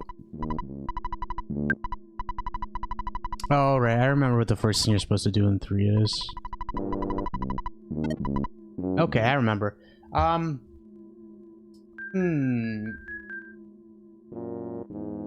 trying to think what's interesting to see in 3 before we start progressing the plot along.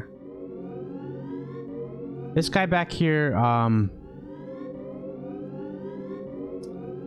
has really strong weapons for our third-party member, but we won't meet him yet.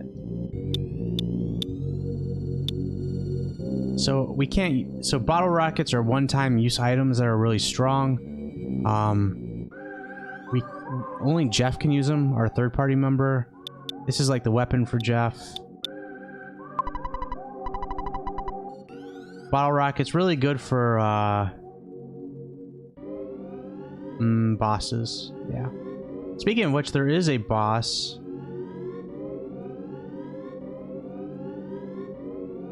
Event, I guess not yet. Ooh.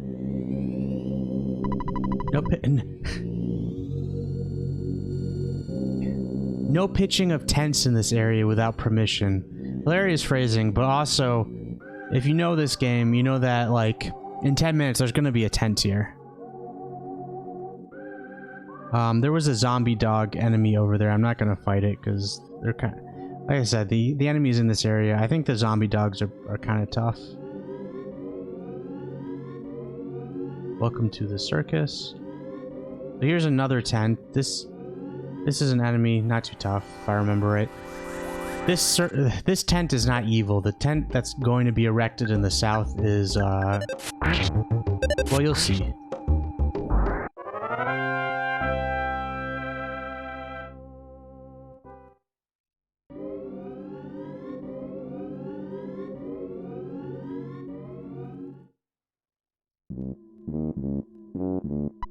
How can we defeat the zombies? Oh, I just don't know. Why don't we get all the zombies in this tent and then set it on fire? That's actually pretty close to what ends up happening. We may all get munched before we have a chance to do anything. I'm glad you're gonna help us, but you're pretty young. Wow, thanks. The zombies are slowly advancing toward the tent. Everyone, I repeat, the zombies are on the move. Alright. So there's a couple things that... Oh, I forgot to talk to Apple Kid in Berglund Park. That's okay. I don't think he had too much interesting to say anyways.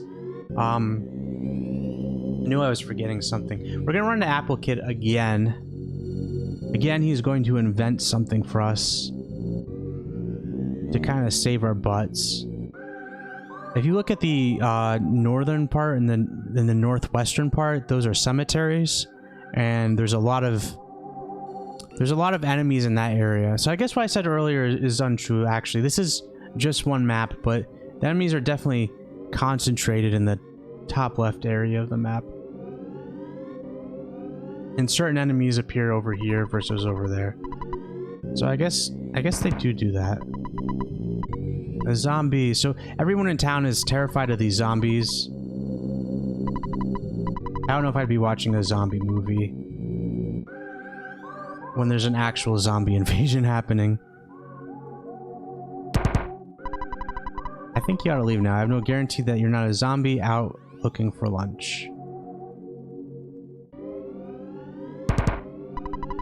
I'm a wimpy little guy, so I can't open the door. You know it's scary. This bulletin board greets you this evening. All is well, good night. Oh, I think that's the hint dude on the top right. Hint guy? Hint shop realization? There's a teddy bear inside. We can stack our teddy bears.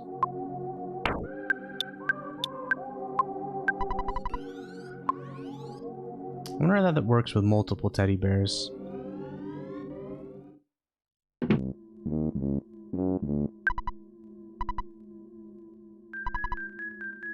Is this a sign that I can't read?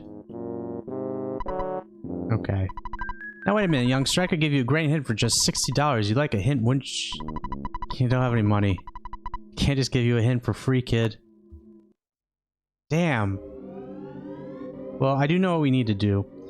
We need to go talk to the zombies in the top left. Once we do that, we gotta go to the hotel. I want to go to the hotel first just to show you that I think you a zombie. My mom told me no open the door because zombies are coming. I think if we go to the hotel now, it should be pretty normal.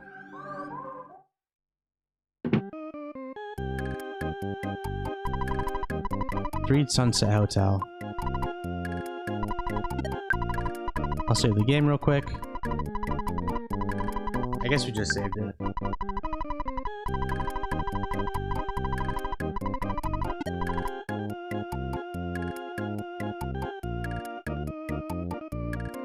In one of these hotel rooms, there's a guy you can talk to a bunch of times, and he'll give you some cash if you do.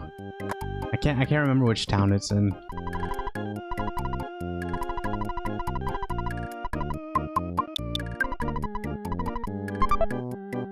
I want to see what the hint dude will say. Actually, I feel like at this point in the game, there's not really a clear direction on where to go. It's only because I played the game so many times that I know. I'm curious. I'm mostly doing it just for the content. I just want to see what he'll say. Oh, wait a minute, youngster. There's a tunnel northwest of this town. There are 2 guards on... Okay, that's pretty straightforward. They are actually pretty nice guys. It might be a good idea to meet those guys, but it's quite alright if you don't, though I think... That's really giving mixed signals here. You really should go there, but it's okay if you don't, but I think you really ought to go there. That's it for today. So you gotta go there to progress the plot. I don't remember exactly how this is explained. Don't enter. Hey, just like the shack before the first sanctuary dungeon. Well, if I've learned one thing, it's that ignoring don't enter signs has always worked out well for me. I think that's actually... Okay. There's a bunch of enemies in this area that look like trash cans, so seeing an actual trash can is... We somehow managed to get here without fighting any enemies, which is a little unusual. He stares into your soul. He looks you over.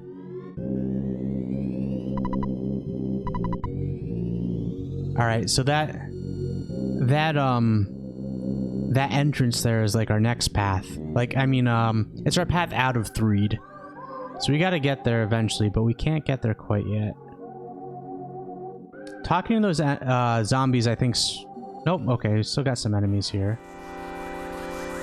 See, that's the moldy putrid min? The putrid moldy min.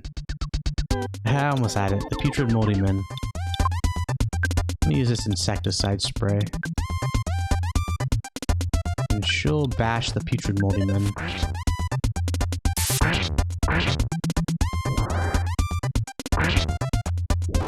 Pretty good. This specific situation.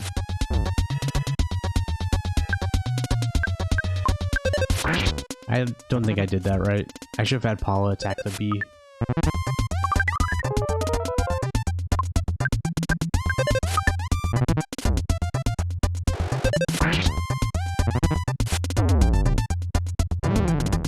Man, the mortal damage sound effect causes like a little spike in my cortisol, like, oh no, who's dying? But it's just a teddy bear, it doesn't matter. The teddy bears are almost worth it for the amount of like status effects they tank. I don't usually use a teddy bear that frequently, but I think I might start carrying them with me. So we had 2 teddy bears. One of them got destroyed, and it looks like it switched over to the other one mid-battle pretty effectively. Right, so what do we do now? Oh man. See, I never use the hint guide, so I'm just... I'll tell you what we have to do. What we have to do is we have to go to the hotel, because now it's all messed up and weird. Now that we talked to those zombies. I want to buy another hint. I'm just curious. I don't see the other ATM is in the hotel, so I can't go there.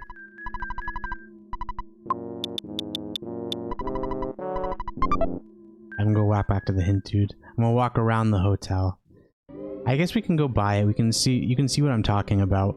So after you talk to the zombies, an associate of the zombie organization shows up outside the hotel and lures you in using her attractive Super Nintendo era good looks. Does she look so cool with those sunglasses? We'll follow her in, but I just want to see what the hint dude has to say. I really should have used... I got stuck in this game a lot as a kid. I should have used the hint feature more, but it just didn't occur to me or something, or I didn't want to spend the in-game money, I guess. If you're tired, you should go to the hotel and rest. That's it for today. Okay. I could see myself missing that as a kid, being like, what is he talking about? My hit points are full. I don't need to go to the hotel. But I didn't get stuck at this part, at least. We're coming up on the riddle that had me stuck for a long time as a kid. It had me stuck because I solved it, but I don't think I did it quite right. It's one of those things where like you were like 99% correct, but you just messed up like one small thing. And because it didn't work as a solution, you just completely abandoned like that idea as a solution. You'll see what I mean when we get there. Alright, so the hotel was normal before.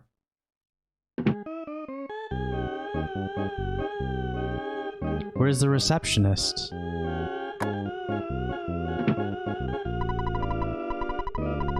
I guess you can still use the ATM machine. The receptionist is gone. This person's here.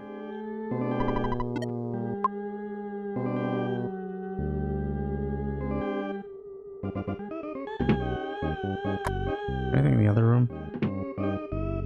What are you doing here, dude? I think this is actually just an oversight from the developers. They forgot to remove this guy in this version. It's an ambush! We've been ambushed by zombies. They set up a trap in the hotel. They know that those are essential, critical to earthbounding. Oh, you're losing consciousness. What could be the fate of Ness and his friend? Singular. At this point. Singular friend. Well, it's not looking too bad. Sure, we're stuck down here, but at least we got an exit.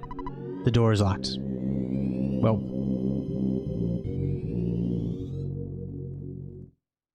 Guess we are stuck. I'm calling out to you who I've never met. I'm calling our friend who we've never met. Jeff, we need your help. I am Paula and I'm with another friend, Ness. We are trying to contact you.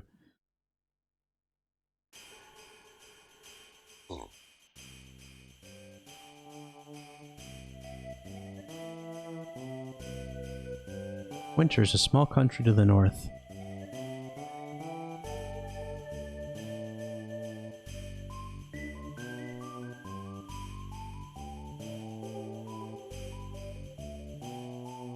Snowwood Boarding House.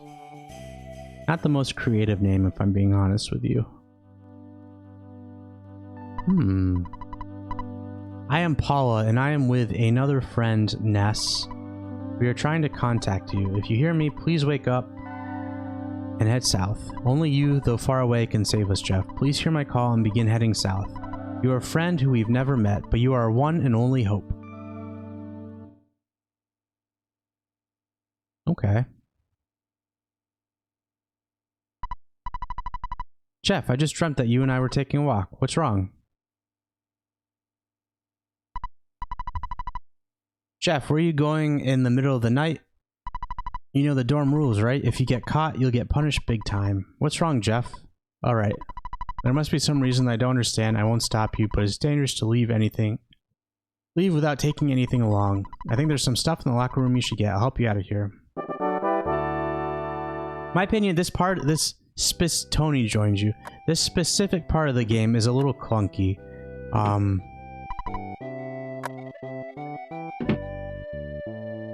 I heard a creature called Tessie. Tessie is a parody of Nessie in the Southern Lake. I don't believe it. I think someone made a model and placed it in the lake. I heard a more interesting story than the rumor about Tessie. It's about cave boys at Stonehenge. Both of these rumors are true, by the way. Many claim to have actually seen them. I wonder if the rumor is true that the center of Stonehenge has an entrance leading someplace. That's also true. I'll wash my face, brush my teeth, do my business, go to bed. So we have to... Alright.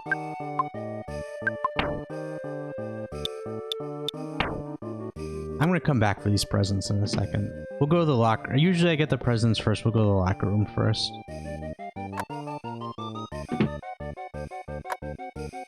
That... Is his sprite the same as the unassuming local guy? I think it is. Never realized that. This one is locked. This one is locked. This one is locked. Locked. This one locked. All right. I always thought this part was clunky, but I think they're actually trying to drive home a point here. And it's a point that I got immediately as a kid, so I guess it works. Jeff and Tony, you startled me. Are you looking for a late night snack? I'm having some trouble with my project. If only just Father, Dr. and Donuts were here. He'd be able to provide a great deal of help. I heard he's an astounding person. He was the first leader of our Ultra Science Club. I heard he's greater than Einstein or Heisenberg. Rumor has it he's also very strange, Dr. and Donuts. If you're heading to the locker room, take this key along. It's a little bent, though. Jeff got the key to the locker. If you leave, call me and I'll record your adventure. It's like saving the game. Ha ha ha. So, for some reason, he gave us the key to all of the lockers over here. This one is locked. We'll use the key to the locker. The key is bent and doesn't fit into the keyhole. So we have to go back and talk to him again. The key didn't work, did it? I thought that might be the case, so I just invented the machine that opens doors, especially when you have a slightly bad key. Sorry for the inconvenience. The broken key machine, or the bad key machine. If you're a Dr. and Donut's son, you should be able to repair small tools and make them useful. Just try to keep a positive attitude. Alright, so the bad key machine is what we have now.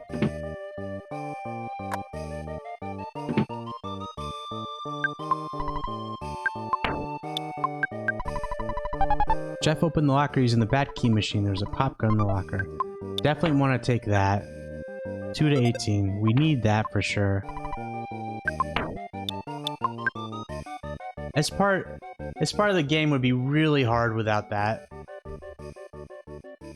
Probably possible, I guess, if you were to spend enough time grinding levels outside.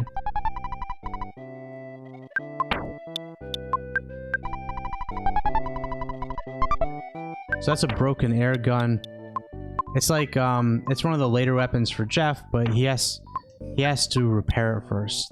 The way repairing broken items works in this game is that Jeff is the only one who can do it. He has an IQ stat, and like which items you can repair is based on that stat. When you rest at a hotel or another location, that's when you have your opportunities to repair things. It's random.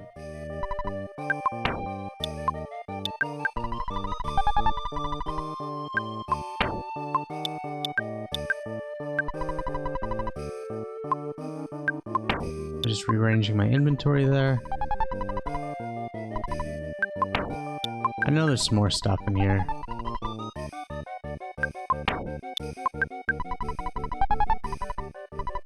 There we go. Did I have the right?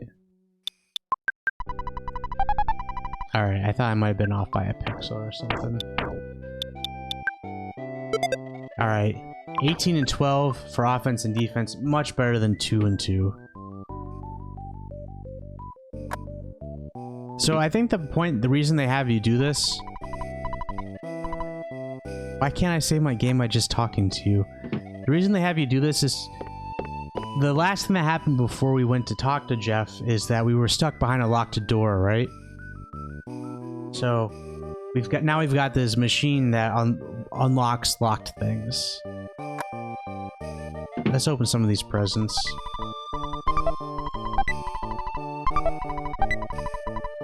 Can't remember if you can fit all this stuff. I guess not.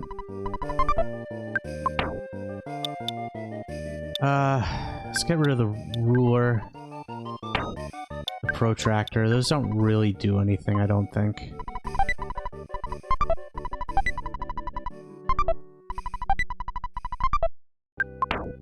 Alright, we're good. There's, I have this thing in my back of my head. These two characters, Jeff and Tony, I think there's one like throwaway line in this game that kind of implies that they're more than just friends. But I absolutely, for the life of me, cannot remember exactly what it is. I don't think I'm just making it up.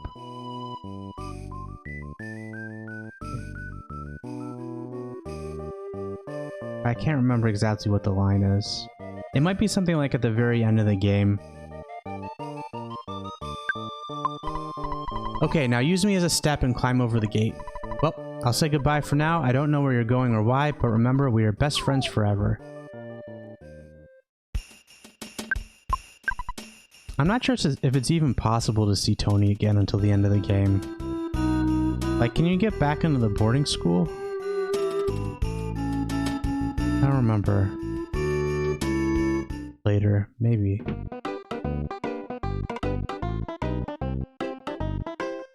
Well, we're all alone again. We're companionless. We've lost Tony. Only we can make it over. The bubble gum here is incredible. You should see the size of bubbles. There's a monkey at the entrance. Take the monkey. He's really noisy. If you buy a pack of bubble gum, you can have the monkey for free. Wow, what a deal. Otherwise, he'll cost you $1. Oh, I have too many items. I'll sell you a cookie.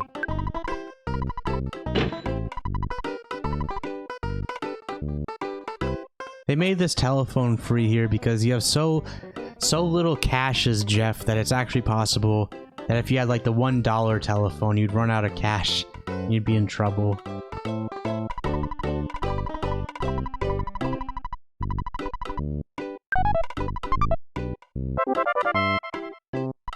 Jeff got the pack of bubble gum.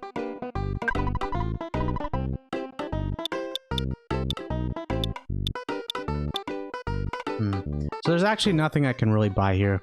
I could sell a cookie and buy a cup of coffee, but I don't know what the coffee does.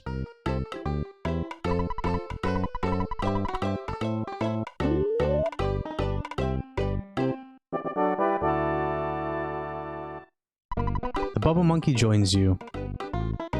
Ah, yes, the bubble monkey.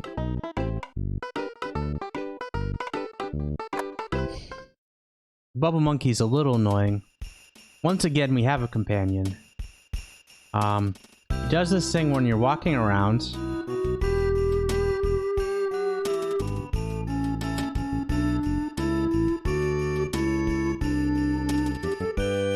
He'll like, I don't know if it's random or after a certain distance, he'll stop and then catch up. The annoying part about that is that if an enemy runs into the monkey, it starts a fight. And so it's very easy for the monkey to get you into trouble. Although he appears to be carrying me in this fight, so... Okay. He does fight with you. Alright, so I think this game is pretty polished in terms of like details and edge cases. One thing that would be nice is if instead of allowing me to throw something away, it would allow me to eat something.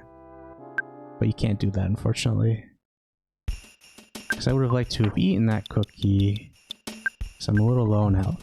I guess I was only missing 1 HP. That was kind of a waste of a cookie. That butterfly is useless because Jeff doesn't use psychic power. These goats are like the tough enemy of the area. I think we can probably take one, no problem, though. Versus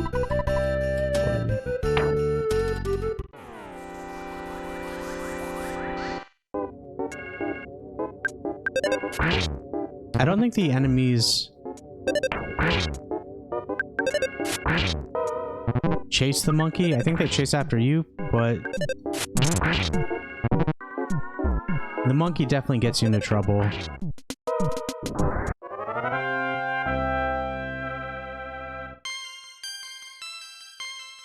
Alright, some levels. There we go. Alright, I'm gonna eat a bunch of cookies, because they kind of suck to use in battle. This is sort of what they're for.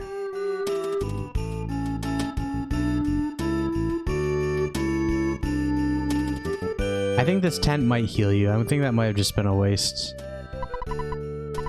Something... The tame animals have become wild. Something evil is going on. Okay, so they do have some more lines about, like, Geiger's influence.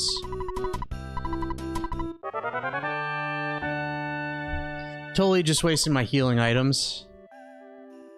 That's okay.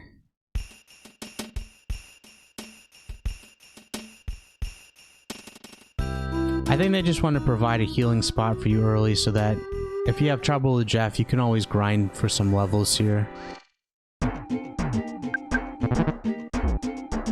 I forgot. I meant to call Maxwell, the scientist who gave us the locker opening device. I meant to call him when we were at the drugstore so I could save my game, but it's okay. It won't send us back to Threed if we die.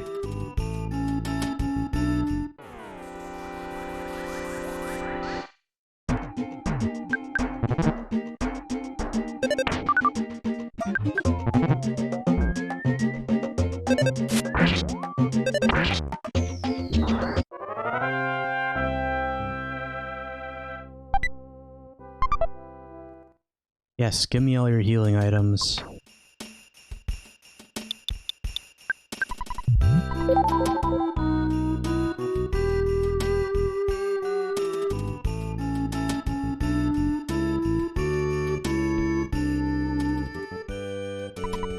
Oh, nope, they decided to just leave this one empty.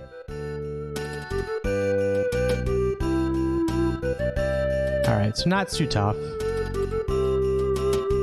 This is the Tessie Watching Club. So you've also been bitten by Tessie Mania. You're in luck. We may be able to see Tessie tomorrow. I can't wait. How do you know? I'm the cook for the Tessie Watching Club. How about some stew? Another free healing spot. I remember when I was a kid, I remember having more trouble with this action, getting to the Tessie Watching Club, and it seems like it was a lot bigger than how I remember it seems a lot bigger than it apparently actually is. Your friend who I've never met before, Jeff, head south. So he's having this...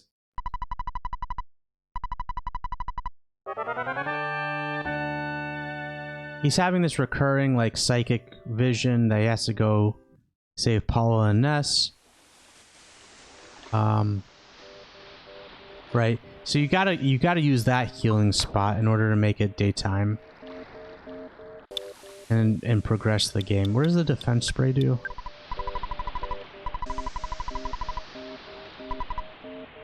Yeah, that's useless. This is what I've been waiting for. What? Finally, it's coming out. I don't remember there being this many fart jokes either, though. We're a cute little monkey. Would you like a piece of gum? Maybe monkeys don't like gum. This monkey loves gum. It's a little bit of foreshadowing about what's about to happen. Oh.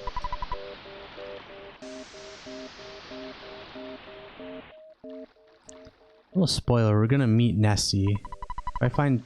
Or, sorry, Tessie. If I find Tessie, do you think I'll get in the newspaper? Probably not. Given how many other people are also going to see Tessie. We're coming up on, like, a prelude to one of my absolute favorite parts of this game. We're going to meet a character soon named Dungeon Man. Pictures taken instantaneously. I'm a photographic genius if I do say so myself. Okay, get ready for instant memory. Look at the camera, say, Fuzzy Pickles. Jeff doesn't do the peace sign. What a great photograph. It always brings back the fondest of memories. I heard that the wind is always blowing when Tessie appears.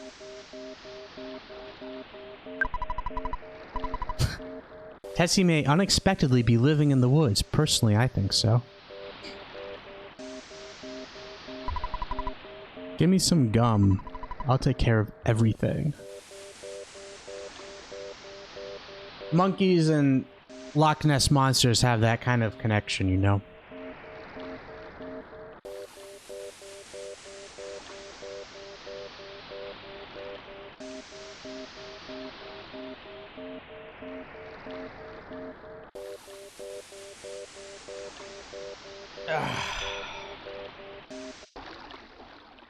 A little bit of stretch. Enjoy this nice cutscene.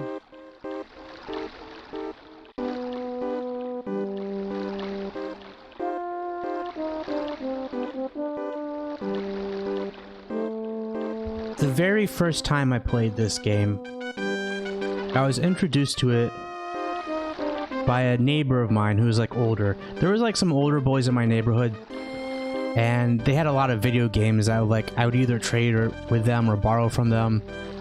And that's how I was introduced to this game, is that I remember they were looking after us. Like, I'm pretty sure our parents were drinking at like a neighborhood party or something. So I was over at their house, and this section of the game was my first exposure to the game. The part where you play as Jeff and going through winters. It kind of worked because like it's kind of like you're back to just one character again. It's a little simplified again. It's not the easiest, but the enemies are a little tougher than like the actual beginning of the game comparatively. But I don't know, I guess I'll always kind of remember that.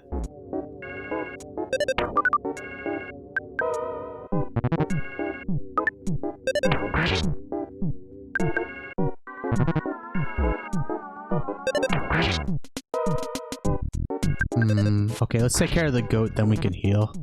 I think we didn't kill him before we run into any serious damage. Yeah.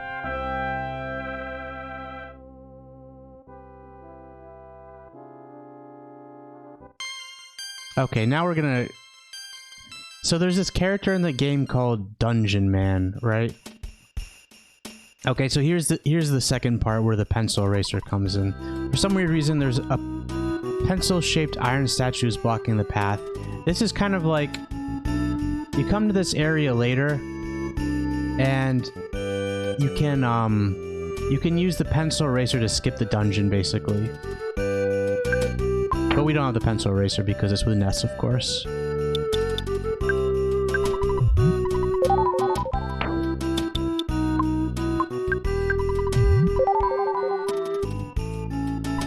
This dungeon has no entrance fee.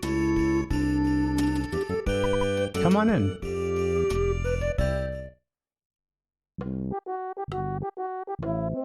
If a meteor could fall from the sky, do you think time would pass me by? Because you know they walk 1,000 miles just to get to Saturn Valley tonight. Very nice. Glad to see some combo Vanessa Carlton EarthBound fans in the chat. Welcome to my modest dungeon. Brick Road. Oh yeah, Brick Road is his real name, but Dungeon Man is like his title, I guess? Oh no, he's not Dungeon Man yet. That's right. He's only Brick Road. He becomes Dungeon Man later. So I think some of the best humor in this game is in the Dungeon Man sections. Yeah, like Yellow Brick Road.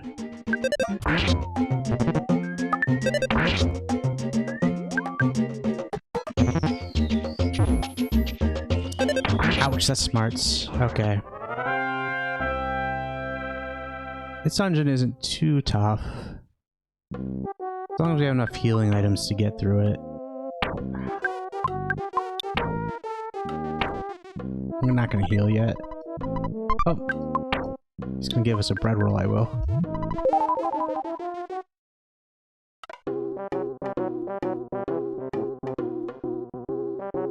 Alright, of course I want the present.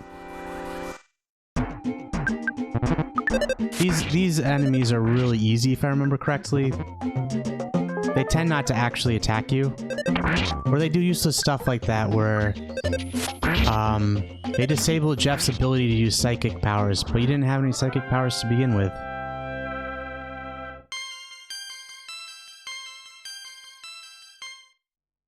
The real gold here is in the dungeon signs. Alright, we'll take the bottom path now.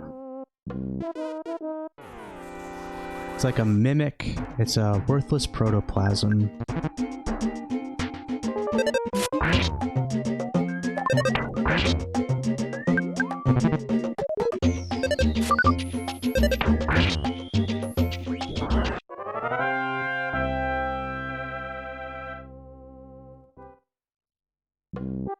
This dungeon isn't too long, I just want to get all this stuff.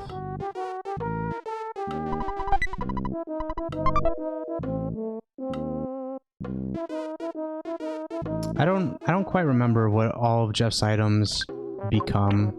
We've got a bunch of broken stuff, but we can kind of worry about it later. Watch for falling materials. Brick Road. Falling materials like falling photographers? Pictures taken instantaneously. I'm a photographic genius if I do say so myself. Okay, get ready for an instant memory. Look at the camera. Ready, say, fuzzy pickles. I think by the end of this, I'll have that whole thing memorized and I'll be able to recite it from scratch. That picture will always bring back the fondest of memories.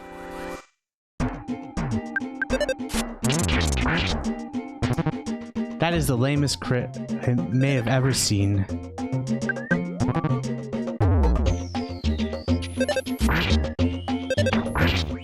Oh my god, wow, he really did just crit me, huh? The duck. Okay. Alright, that was a little close for comfort. Usually the enemies in this dungeon do not crit you. That is pretty intense.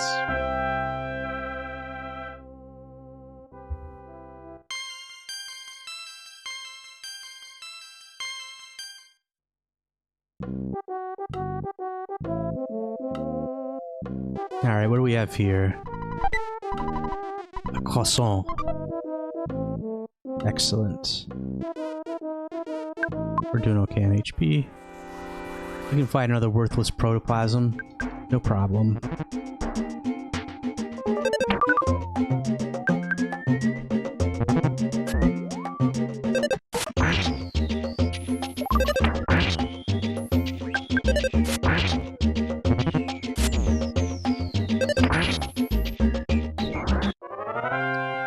So after this dungeon, we have to... It's not too long before we're reunited with Ness again.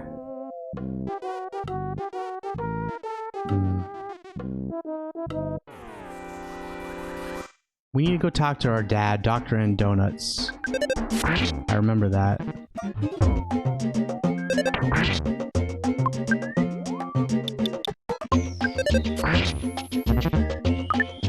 Ooh, that was close. I really shouldn't cut it so close. I've gotten lucky a couple times here.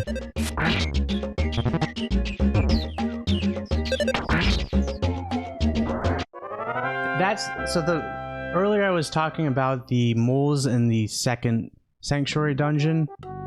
I got them confused. The mouse is what was in the first sanctuary dungeon. Alright, we got a better weapon for Jeff, so let's equip it here. Can I get rid of the old one? There's no reason to keep the old one. Yeah, save some inventory space. Save our game real quick. I remember there being more signs and humor in this dungeon, but I guess really most of it is in the second time you meet Brick Road is where all the signs and humor are. Way to go. Please come back again. Brick Road. There's a little bit of it here. There's the man himself. Maybe it was too easy. My name's Brick Road. One word this time, the dungeon developer. I devoted my life to making dungeons. Well, by combining my skills and Dr. and Donut's intelligence, I can become Dungeon Man, the first combination of human and dungeon in history. Let's meet again once I become Dungeon Man. Would you like to get a good night's rest? Of course, I'll never turn down a free heal. Yeah, I don't know. I always thought I liked something about the fact that a lot of the interactions with Brick Road are like kind of like meta commentary on RPGs, especially. So one thing in RPGs is like you have all these dungeons, but no, it doesn't really usually ever explain how they're made. Like I guess like in this one would be like a natural cave formation, sure, right? But it's all just kind of hand waved away for the sake of more important plots of the story. But I like that in this game that they said like, hey, this dungeon was actually created by this dude. And the second time we meet him, there's a lot of humor about like like if you go down a long path in a dungeon, you expect like a good reward, some kind of valuable item at the end. But I think there's like a couple red herrings and stuff. We'll see all that when we get to it. Definitely one of the funnier parts of the game, I think.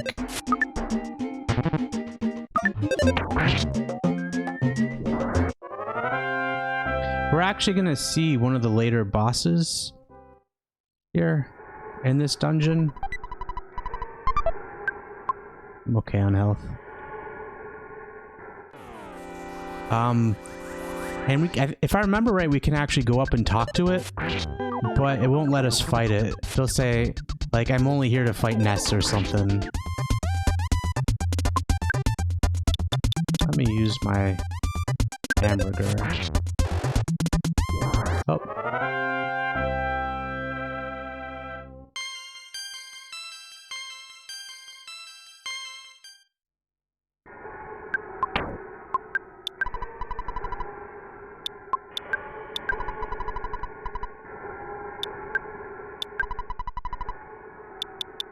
Okay, I guess we'll use the egg then.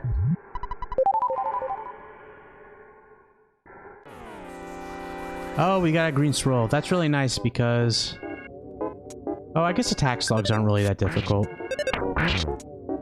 We should be able to dispatch these pretty easily. I thought they might be antoids. 3 would be a little tough.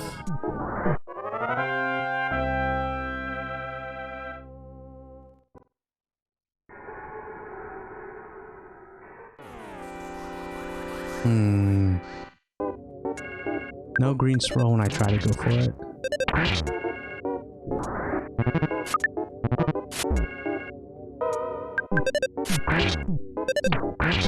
So yeah, after this cave,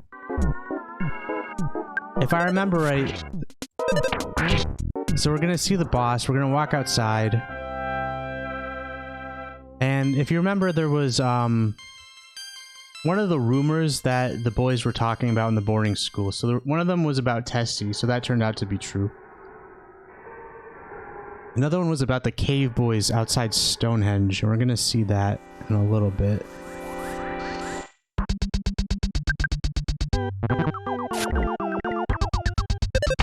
I really hope these things don't mushroom us. That's the most annoying status effect in this game.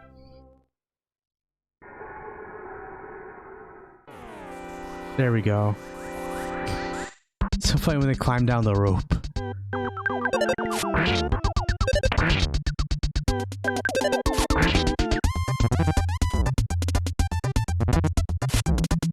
Ooh, that's brutal.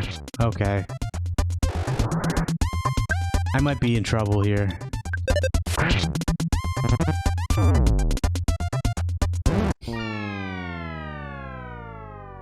Whoops. That's my bad. Jeff, it looks like you got your head handed to you. How about getting another shot? Alright, I think it's only going to return us to the Brick Road dungeon because we saved the game there. And Brick Road healed us. I can't remember which one of those counts for the spot you returned to, but yeah, we're just back here. That's not too bad.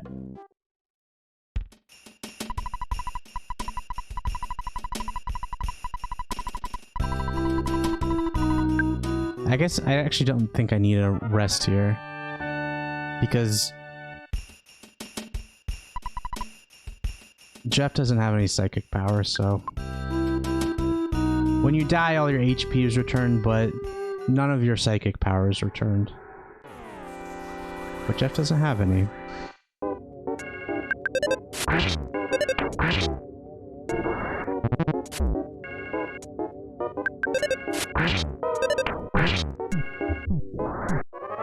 Alright. This dungeon isn't difficult, I just gotta play smarter.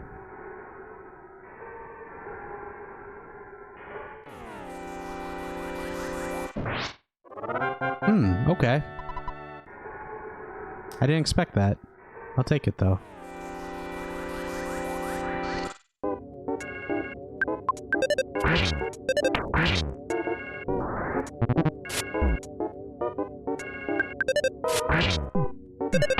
Alright, now the dungeon's looking really easy and I feel a little embarrassed that I died. I think it's the mushrooms we gotta worry about.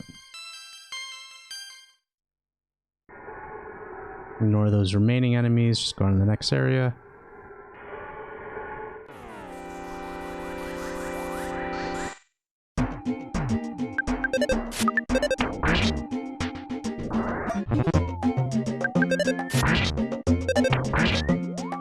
Make easy work of these guys. What's next?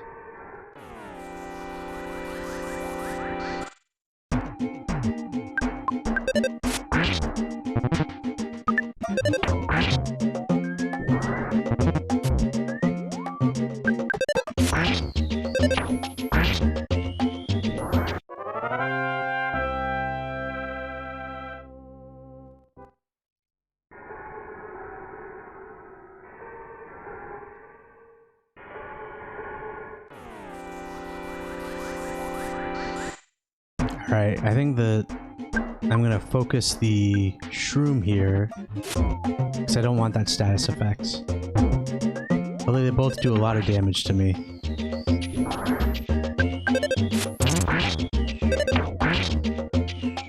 Pitiful monkey critical. 8 damage. I'll eat the cookie for the free health. I think there's like a present up here, maybe. This isn't where you're supposed to go, but of course I want to see what's up there.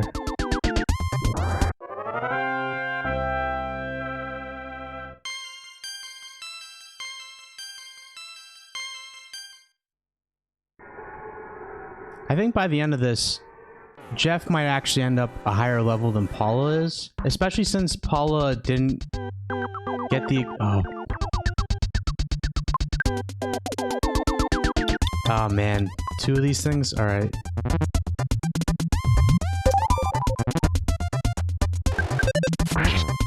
I was really hoping, I guess I wanted them to attack, and then I could... if I had known they weren't going to attack, I would have attacked them.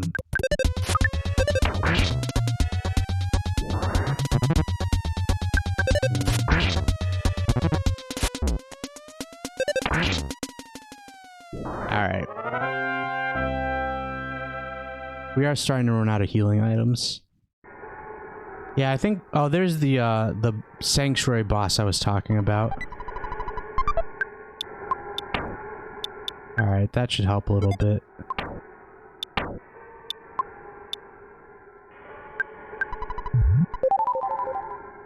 We are out of healing items at this point. I like that it did not give me a red swirl there, even though it looked like Jeff was facing away.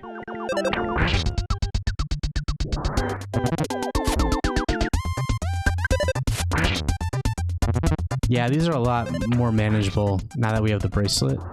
And I think that was worth it. You can... I know that you can beat the cave boys at Stonehenge that we're gonna see in a second. With Jeff, I've done it before, and you get like a lot of experience for doing it. It is not easy though. They're really tough. Like they're balanced so that you can fight them later in the game, if I remember right. I might try it anyways though. If I can do it without risking wasting too much time.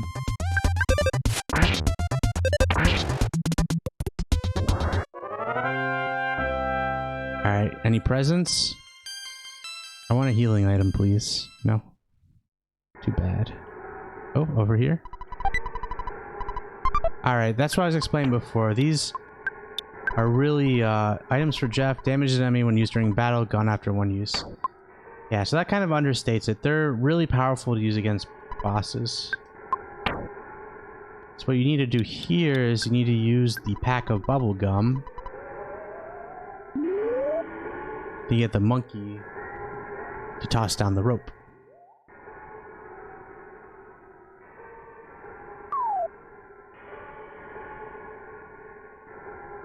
I could see people getting stuck there. I'm not sure how clear that is.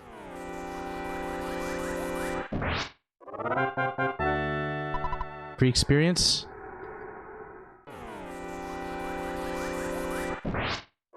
Free experience. And a healing item. Only Ness can absorb the power of this place. Okay. That might not have even been the boss talking to you. There's just... Now she's my type. I think I'll ask her for a date. You've lost yet another companion. This one to love. Goodbye, Bubble Monkey. I enjoyed our friendship while it lasted. So that's the cave boy. Those are the cave boys. I'm gonna ignore them for now. Please leave me alone. They're a little bit slower than you are.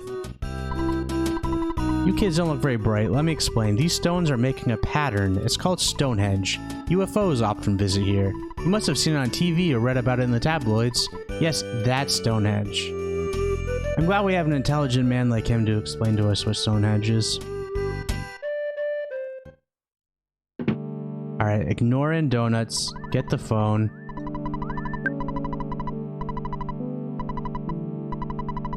Call to save the game. Use the instant revitalizing device. Instant revitalizing device.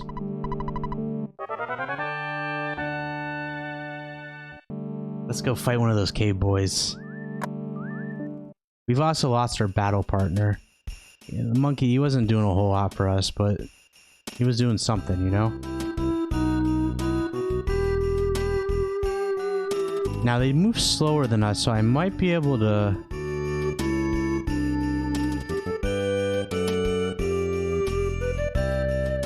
I was trying to get around them to do a green swirl, but...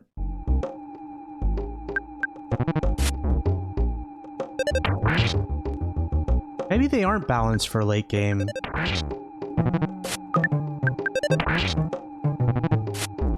I'm not sure.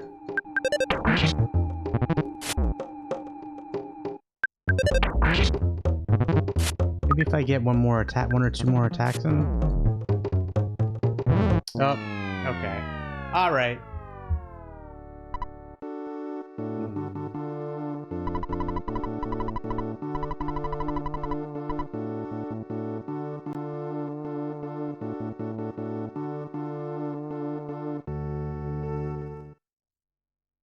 There are two different forms of the cave boy.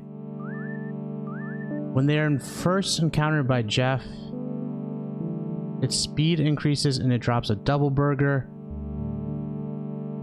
Oh, when Ness faces him.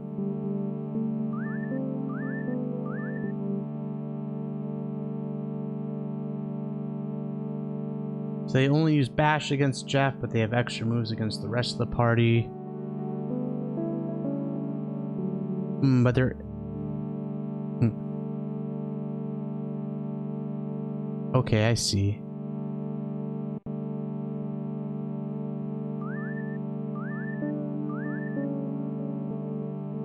Vulnerable to Sci-Fire. It does give a lot of experience, 618. Has the same amount of hit points. Okay, so the only thing that really changes between them is the moves they do and also their speed. So I guess they would... Sometimes Jeff goes first. That makes sense. Okay. Whereas if they weren't... If they were balanced for a late game, they would always go first. There's a broken pipe inside. Okay. So let's continue the plot, I suppose. Let's talk to Dr. and Donuts here. Mr. Brickroad, the dungeon maker, refers you right. And... Okay, so I suppose that Dr. and Donuts is a worse parent than Paula's parents. What? Who? My son? Oh, I can't believe it. You're Jeff, my son. It's been maybe 10 years since I last saw you. We don't live that far away. We're like across a lake from each other. I'm so glad you're a healthy boy. Those glasses look good on you. How about a donut? Well, I was only offering. I'd also like a donut right about now. I've already checked out Stonehenge. Yes. Well, at least I asked. Okay. Oh, I see. That girl named Paula must have sensed I was here. Okay, I'll try to help you out. I'm trying to make a phase distorter. Did you just casually... I guess you probably had a psychic dream from Paula as well. I'm trying to make a phase distorter that can connect 2 points in space and time. It's still incomplete. I'll let you use another invention I call the Skyrunner. It's a bit old, but it'll certainly help. When you're bored, always listen for the message that comes from your destination. You'll get there for sure if you listen to the message. The round machine over there is the Skyrunner. What do you think? Isn't it neat? Get in. Let's get together again in 10 years or so.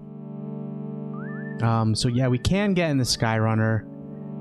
I do actually want to show you that the third rumor that the boy was talking about in the boarding school is also true. In the middle of Stonehenge. Oh. Fuzzy Pickles moment.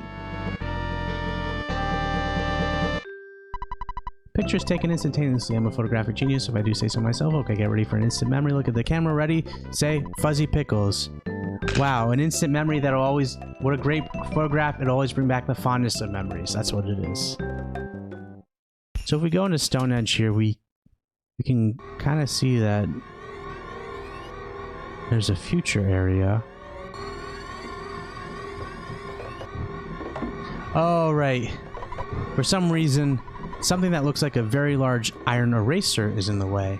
So we use the pencil eraser to get rid of pencil statues. What do you use to get rid of eraser statues? None other than an eraser, of course. Oh.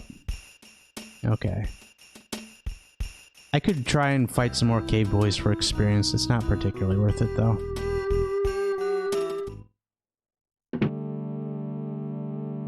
Let's get in the Skyrunner and proceed with our journey. I like the chalkboard that they're like, oh, he's a professor, right? Let's put some equations on the board. What are we gonna put up there? I don't know. Let's put up E equals MC squared. Looks good to me.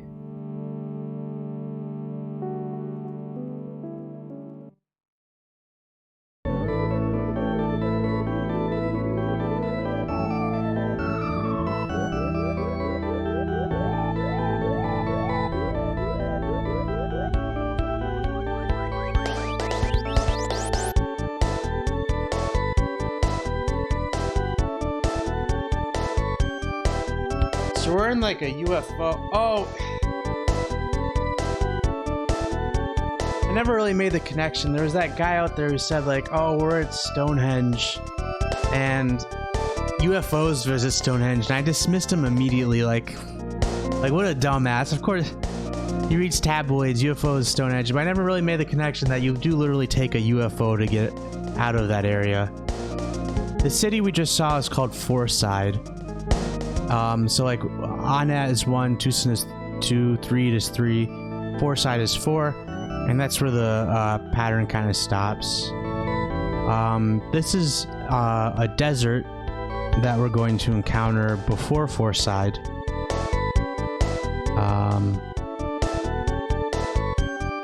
There's some fun stuff to do there.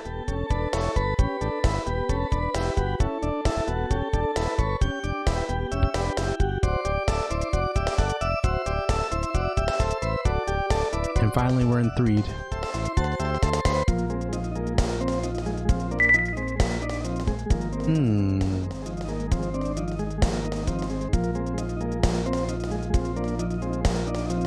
So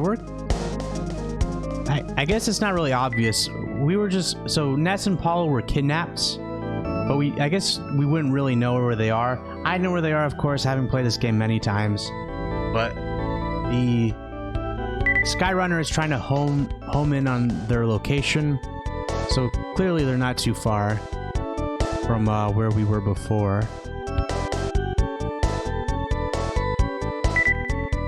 But where in Threed could we be? We were underground, right? Turns out we were beneath the cemetery.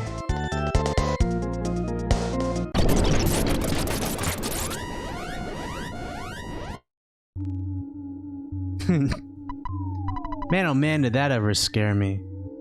Alright, I'm gonna take a quick break. I'm gonna get some water. Be back. You're back.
Jeff says, man oh man, did that ever scare me.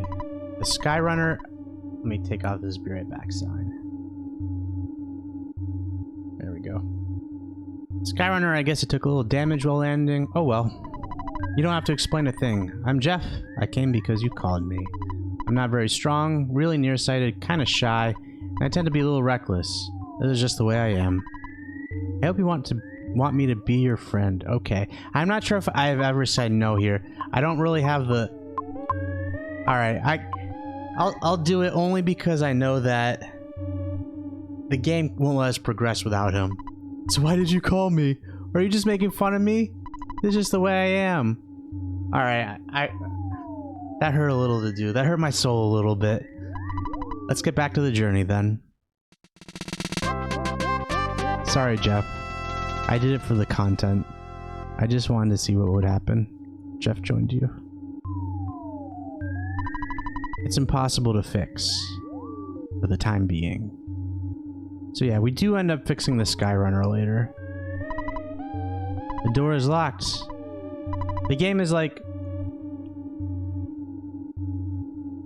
I don't know if this qualifies as a puzzle. It's like, there's one thing in front of you. I guess there's two things. You got the Skyrunner and the door. It's like, do you remember that thing that we could use to open locked doors? Right, from the very beginning of Jeff's journey, the bad key machine is what we need. Door opened. Let's get out of here. It's very creepy.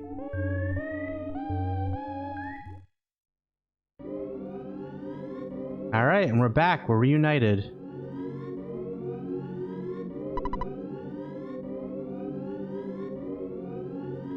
How are our stats looking? I think Jeff usually ends up higher level than Paula at this point. Oh, I guess not. 14, 11. That's okay. One thing that I want to pick up more of is we have one bottle rocket for Jeff. We happen to pick it up in a present or something, but we should try and buy a couple more. They always come in handy. They're like Jeff's strongest attack. The only downside is that they're disposable one-time use items. Oh, you see everybody's running into the circus. So there's a couple things we can do now that we're back after we were kidnapped. Alright, let's get a...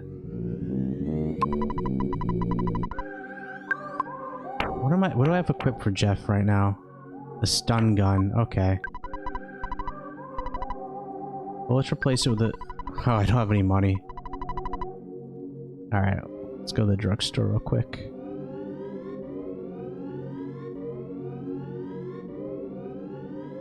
You know, weirdly, I think we do get money for defeating items as Jeff, even though in story-wise, would my dad even know who Jeff is? Does it really make any sense? Not really, but we'll just take out $1,000. That's perfectly fine as long as we don't die.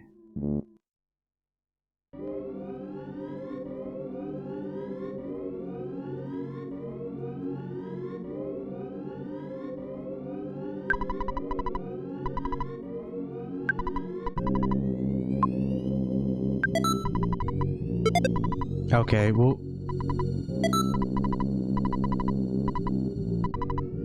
Let's pick up 2 bottle rockets for Jeff. Even though they are one-time use, they are pretty cheap.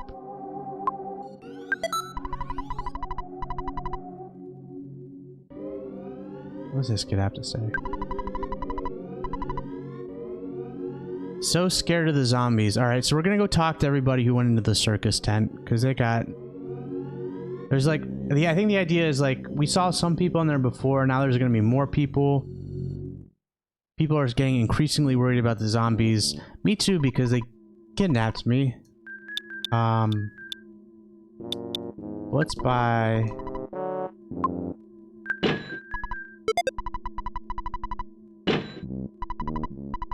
Let's buy some more defensive stuff for Jeff.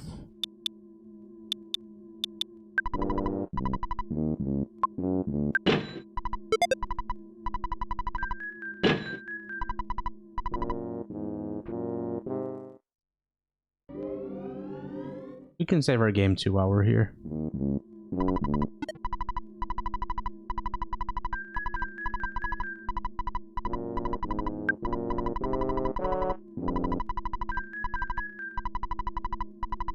I'm not reading all the save game text again. It's kind of a lot just to save your game. So, before I remember, there was a sign about, like, no pitching of tents in this area without permission. So we can deal with that. We're going to in a second. Let's talk to the people in the circus tent first. Got a couple... People used to call me evil, but these zombies are much more scary.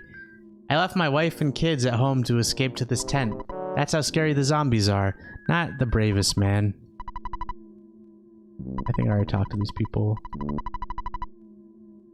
Like I said, that's kind of more or less what we're going to do, is we're going to lure all the zombies into this tent. Frankly, I'm running scared. I don't mean that I actually run around. I just mean that I am frightened. Conditions. Thank you for explaining to me that you are not literally running scared. I could not tell.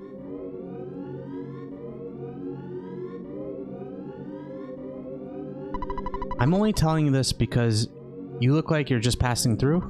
The truth is, I work for the monsters. The humans seem to be losing, so I'm on the zombie side for my own protection. The zombies' leader likes fly honey. He makes his followers collect it. You know, bees make bee honey. Flies make fly honey. The zombie leader is strong because he always eats peanut butter and fly honey sandwiches.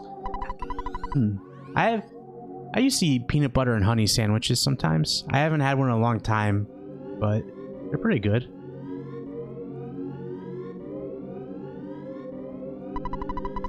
I'll deliver it to the zombie leader soon. That's the natural order of things, right? Bees make bee honey, flies make fly honey. Everyone knows that.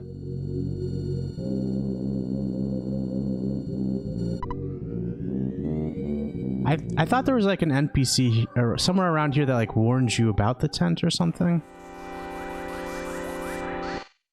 If there's somebody you can talk to and he says he warns you about the tent south of town.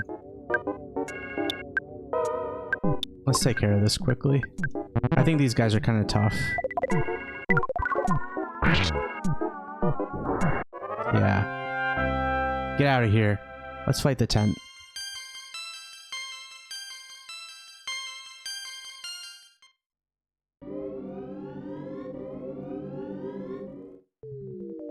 Very creepy. Gorg. The boogie tent traps you. Alright.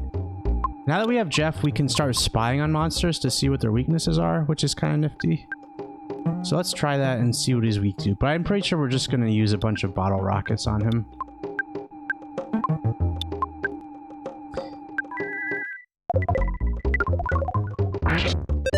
Okay, he's strong against freezing. Offense, defense, vulnerable to fire. Okay.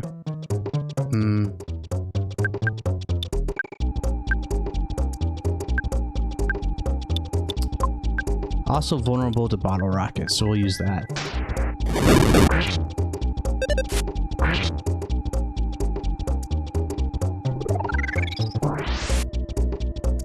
Oh, the bottle rocket doesn't work on him?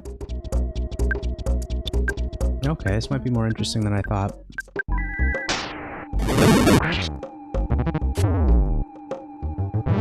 Again, the mortal damage sound effect. As soon as I hear it, it's like this instant spike of like, oh god, who's dying? But it's just a teddy bear.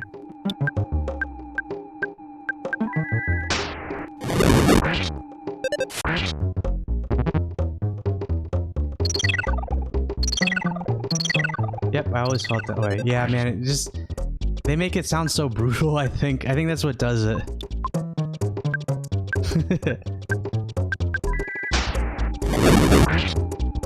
I could have swore that you could use bottle rockets against these guys, against the tent. I'm trying to think. Oh right, we have to lure the zombies in. That's kind of what we do next. So I think once you defeat the tent, that's like the trigger for Apple Kid to call you. So we're gonna get the next great invention from Apple Kid. Sound design and music is perfect. Yeah, I was just talking before about there's some really great music in this game. For my follower alert, I took it from the bus music, which is some of my favorite. When we kind of rescue Threed, we don't spend a lot of time in it after we rescue it, but the background music there is really good. I really like the background music to Summers as well. Let's see here. There's a jar of fly honey inside. Ness takes it. So we're gonna use that fly honey later. There's a boss that the leader of the zombies, as I said, really loves the fly honey, and you need to use it in battle against him. So I think we should just get... Yeah, there's our phone call. Stephen Morris has a lot of good EarthBound cover songs on YouTube. Cool, I'll check them out after I'm done streaming. That sounds pretty neat. Hello, this is Apple Kid. I just want to let you know that I finished a pretty unique invention. All your inventions are very unique, Apple Kid. I'm not sure if it will help you or not. It's called zombie paper, and it can be used to trap zombies. It works kind of like fly paper. Again, with the... Zombie paper is like... It's like fly paper with zombies. Fly honey, it's like bee honey, but from flies. All you need to do is place the paper on the floor of a tent or something. You've seen at least one tent around, huh? Tents? I don't know. Where could we find a tent? Zombies get stuck to the paper when they move around inside the tent. Why is your zombie paper tent specific? You can catch a lot of zombies this way. In fact, I bet you could get rid of all the zombies that are terrorizing the area with this paper. I just asked the mock pizza delivery man. Oh, zombie paper would be very useful. I'll call you if I come up with anything else. I forgot. The mock pizza guy shows up, and he's just like... While delivering pizza, this weird guy, yeah, that's Apple Kid, asked me to help him out. He wanted me to deliver this to someone named Ness, who was wandering around Threed. No one else knows about this, right? Let's just pretend that you're Ness. Wink, wink. And I'll give this to you. Oh, hello, Ness. Just go along with me on this one, okay? I made the decision that you're Ness no matter what. Ness got the zombie paper. That's right, Ness. I've done my duty and given you Apple Kid's thingamajig. Goodbye. What a fantastic delivery, man. Save our game real quick. How are we doing on health? Paula could use some more psychic points, but other than that, we're good.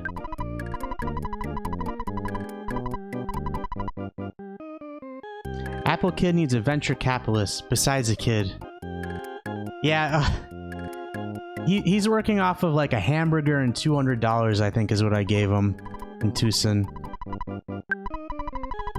And hey, he does a lot with that $200. Alright, let's continue.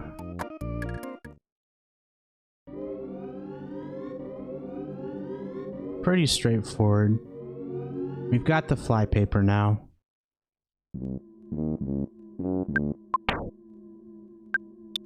Or the zombie paper, excuse me.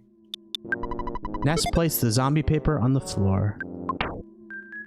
Yeah, so this jar of fly honey, you use it in battle against the leader of the zombies. And when I was a kid, I didn't realize that you needed to do that. If you like grind your character a lot, which is what I did because of course I was a kid. That was like my solution, the problem to trying to defeat this leader of the zombies. You can't actually do it. He's invincible until you use the fly honey. So I got stuck on that part when I was much younger. We've set the fly paper, or the zombie paper, on the floor of the tent. We'll stay overnight in the hotel. And let's see the cutscene. All the zombies from the graveyard are congregating at the tent. And critically, the guard zombies have left.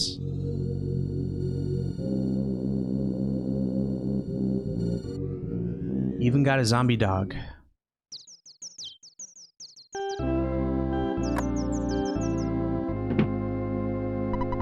Sir, you're working hard even though you're young. The guest newspaper that were delivered to the hotel today are different than normal. The paper is called the Zombie Herald. I'm scared, but let me tell you what's in it. Boogie tent falls, young human to blame. A few days ago, the zombies got some kids at this hotel. The boy had a red cap. Hey, it was you. It was me. Luckily, I had a friend make a psychic call to another friend in Winters, who then took a UFO to rescue me. As one does. We did it. Did you look in the tent? We taught those stupid zombies a lesson. I was able to arrest many zombies because of your help. Arrest sounds strange, doesn't it? Yeah, it does. Poor zombies. Really gross. Oh, these zombies have some funny dialogue if I remember right. I wonder if they could still get me. I don't care what happens to anyone else, I just want to save my own skin. Yeah, you're the dude who abandoned his wife and children. Zombie paper really works, so I hope someone comes up with pretty girl paper. I don't know about that, dude. That wasn't a nice thing to say. Yeah, I agree. I'll blame you after my death. No response. I'll blame you for the rest of my life. If I try to get away, my body will just fall apart. It's because I'm a zombie. No response. Could you help me? Maybe not. You humans are such cowards. I don't care if I pass away. I'm dead already. You're the enemy of all zombies, you monster. How could you do it? Alright. Alright.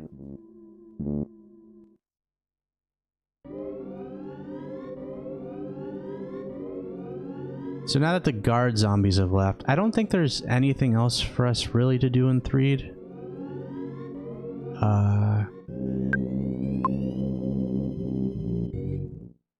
I think we just kind of leave and go confront the zombie leader now.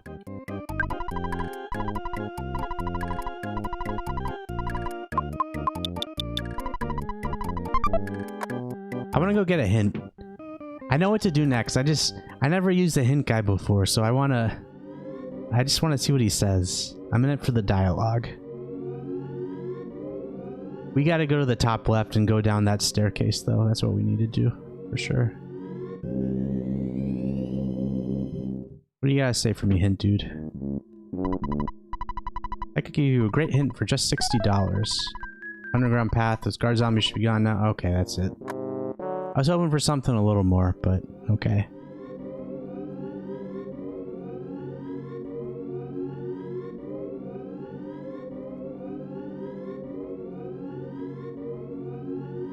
I don't think we're particularly under-leveled or anything, so I'm just going to try to avoid a lot of these fights. I went the wrong way.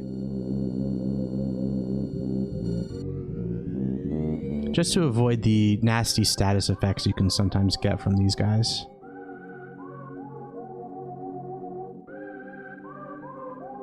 Alright, Mr. Stare into Your Soul is gone, so...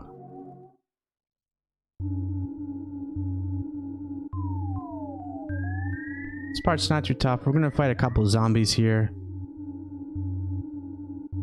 Should be pretty easy. I think that butterfly is always there. The urban zombie, as opposed to the farm zombie, which we'll encounter later. I guess let's use some... Let's use some psychic power since there's a butterfly right there. Might as well. Oh.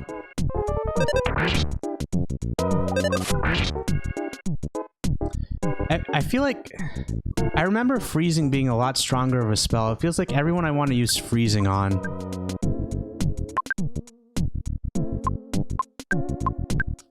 ends up being like resistant to it.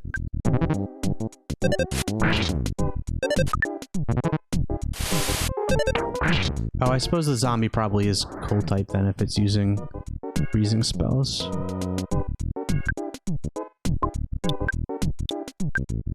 I'm gonna heal Paula here.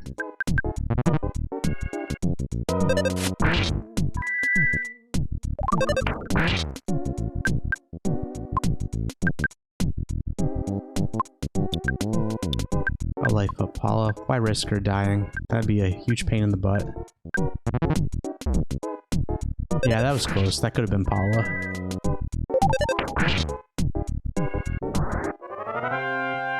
Then I'll life up Ness, grab the butterfly, and we should be pretty good.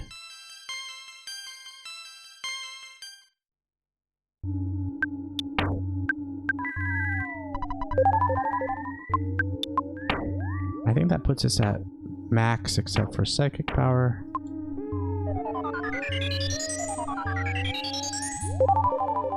It's not really clear, but I'm pretty sure this casket over here is like a... yeah. There's a skip sandwich deluxe inside. Not super useful, but...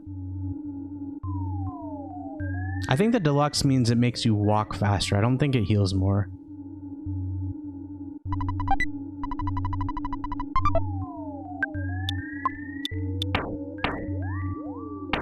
So everyone's got copper bracelets right now. I think it makes sense for Paula to have the silver bracelet. She kind of needs the defense, you know?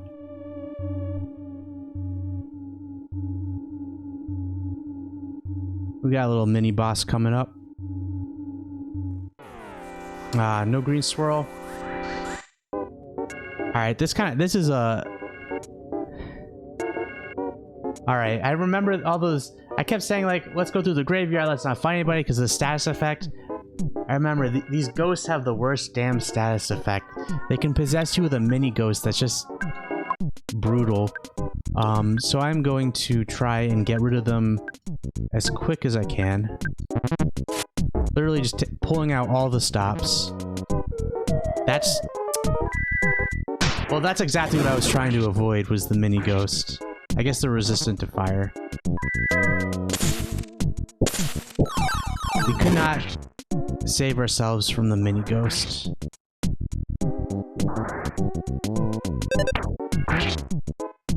We're not going to be able to get rid of the mini ghost.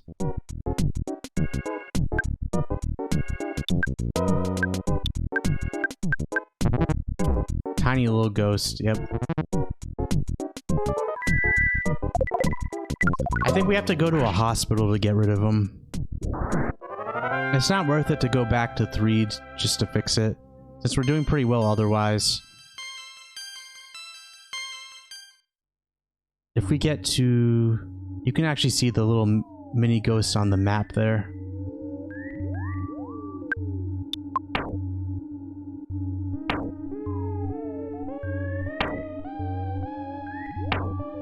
Okay. Since you had fly honey, I considered you a friend, but actually, you're just a commoner. I am the mortal enemy of your kind. Can I use the fly honey on him? I guess we'll find out. I'll try to use the bottle rocket on him.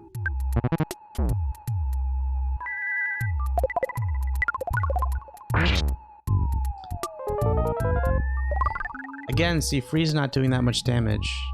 I guess the fly honey doesn't work against mini barf. That's okay.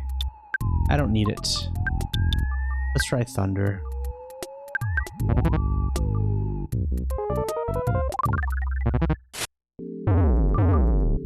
Oh my god. Okay, Jeff's gone. That's okay. Maybe the ghost will leave him alone if he's unconscious.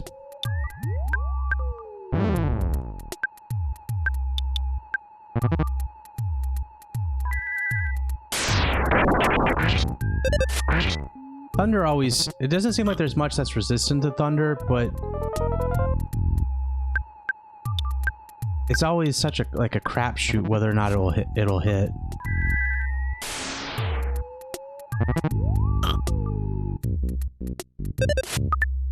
I noticed that the ghost is still part of this battle. Not really happy about that.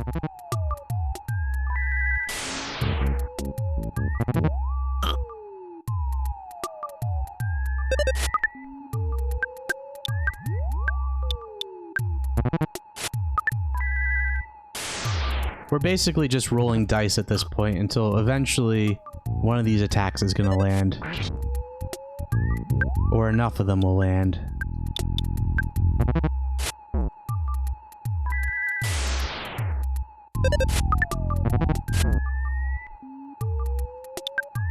Alright, we don't want to lose Paula here, so...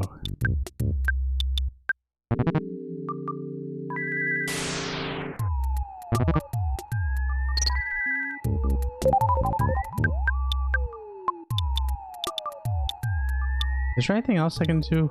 I always forget Paula has the ability to steal psychic power from the enemy. I don't think so. I think we just want to keep going.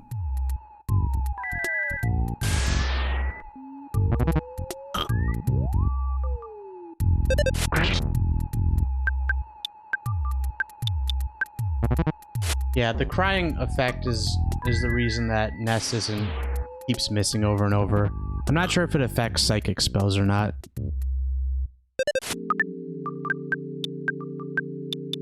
Because Thunder kind of just always misses all the time. Frequently. Except for just then.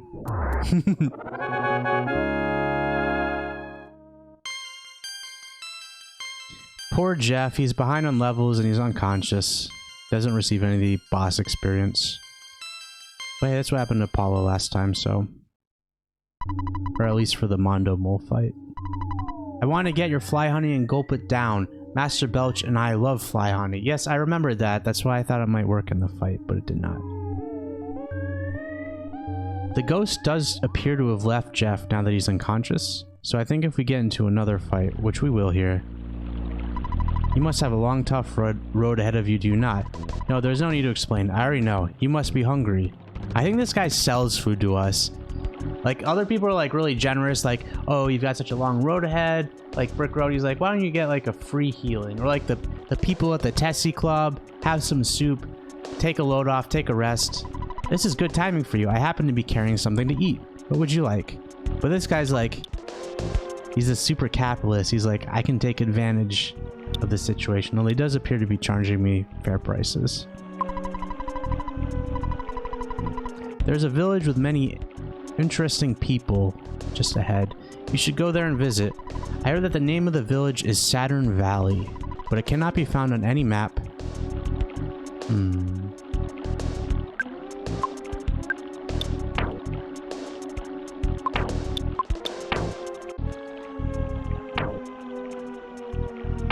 Alright, I'm just gonna take the butterfly.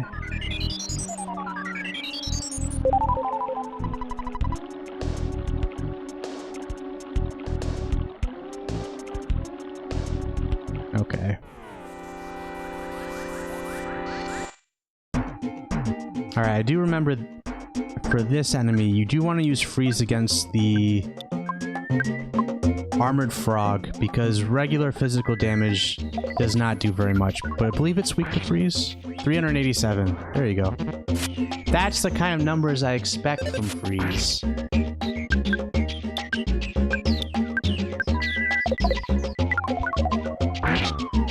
Not like that. I guess zombies, both urban and farm, are resistant. I really wish we could get some more experience on Jeff. Not really happy with the fact that he's going through this part unconscious.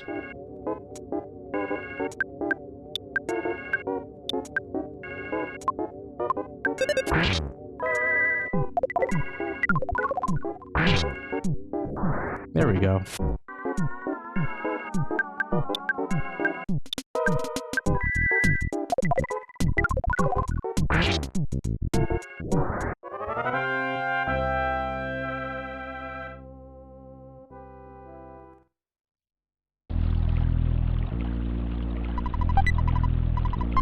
Okay. Probably not going to use that. I'll probably toss that at some point. The bombs I don't think are very good. This is a lot of enemies to fight at once for two people, but I'll use one of those spells. I think maybe Freeze Alpha could take care of the frog in combo with Ness's move. Let's see.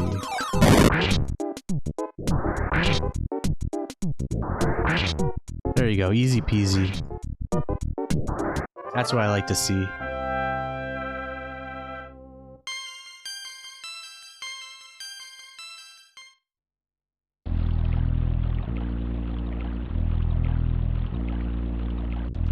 So we're almost at Saturn Valley, which is where I got the little logo for my my Twitch channel. The weirdo looking dudes that live there. Mr. Saturns. Oh, I forgot about the background. Yeah, the background music is really good in this game. These little weirdo dudes, they got really weird, like, polka-like. I guess that's the closest I could describe it.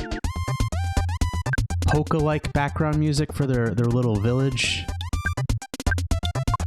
I don't need to do this, but we're gonna have a chance to heal in a second, so might as well bust out the strong spells.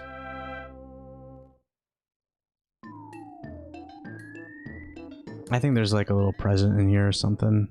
Yeah. Let's give that to Jeff. Since Paula cannot use it.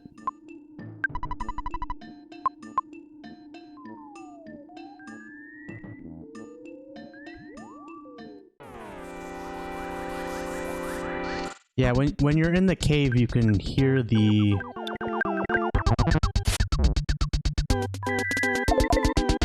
can hear, like, the background music in the distance.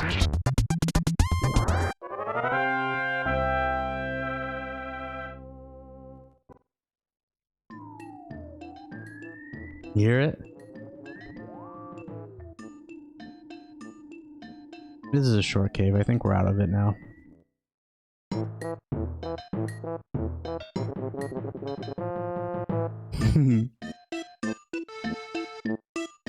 Alright, what do you gotta say? We feel groove. Hi-ho, Mr. Saturn. This place, all are Mr. Saturn. Interesting. Once upon a time, we were many, many, everybody slowly, are less, less. Why? Boing. That's weird. So there was a lot of them. Now not so many. I'm Dr. Saturn. Zoom. And I can repair your body. Boing. Do you want me to operate on you? That sounds terrifying. But I do need you to revive Jeff, so... Thanks. All the healing services in this village are free, which is very convenient. There's a hospital over there. There's a inn over here, right? Do you want slumber? I do want slumber. Let's save our game. I think I'm actually going to call it here. I've been streaming for 3.5 hours. It's pretty long for me, but time flies when I'm playing EarthBound. Oh, looks like we're gonna come up on some levels soon.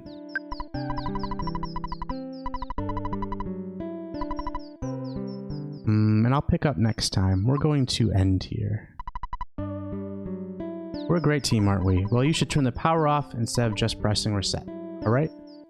Actually, what I'm going to do is... I'm going to raid. I'm going to go find someone else who's playing EarthBound, and I'm going to raid them.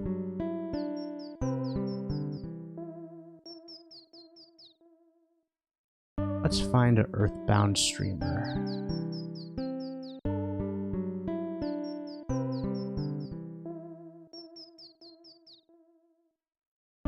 I'll send you this guy. File not found.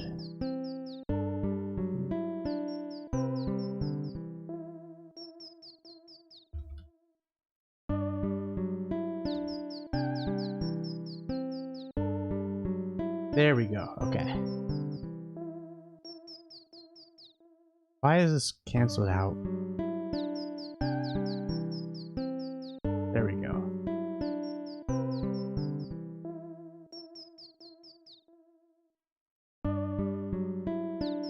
Okay, I think everything is already gone, but thank you for watching. If you're still here. And also follow me. I think we're... Alright, I think I need to... It's been a little while since I did this. My apologies. Oh, why are there so many windows? Okay, thanks everyone. Hope you enjoyed it. Bye.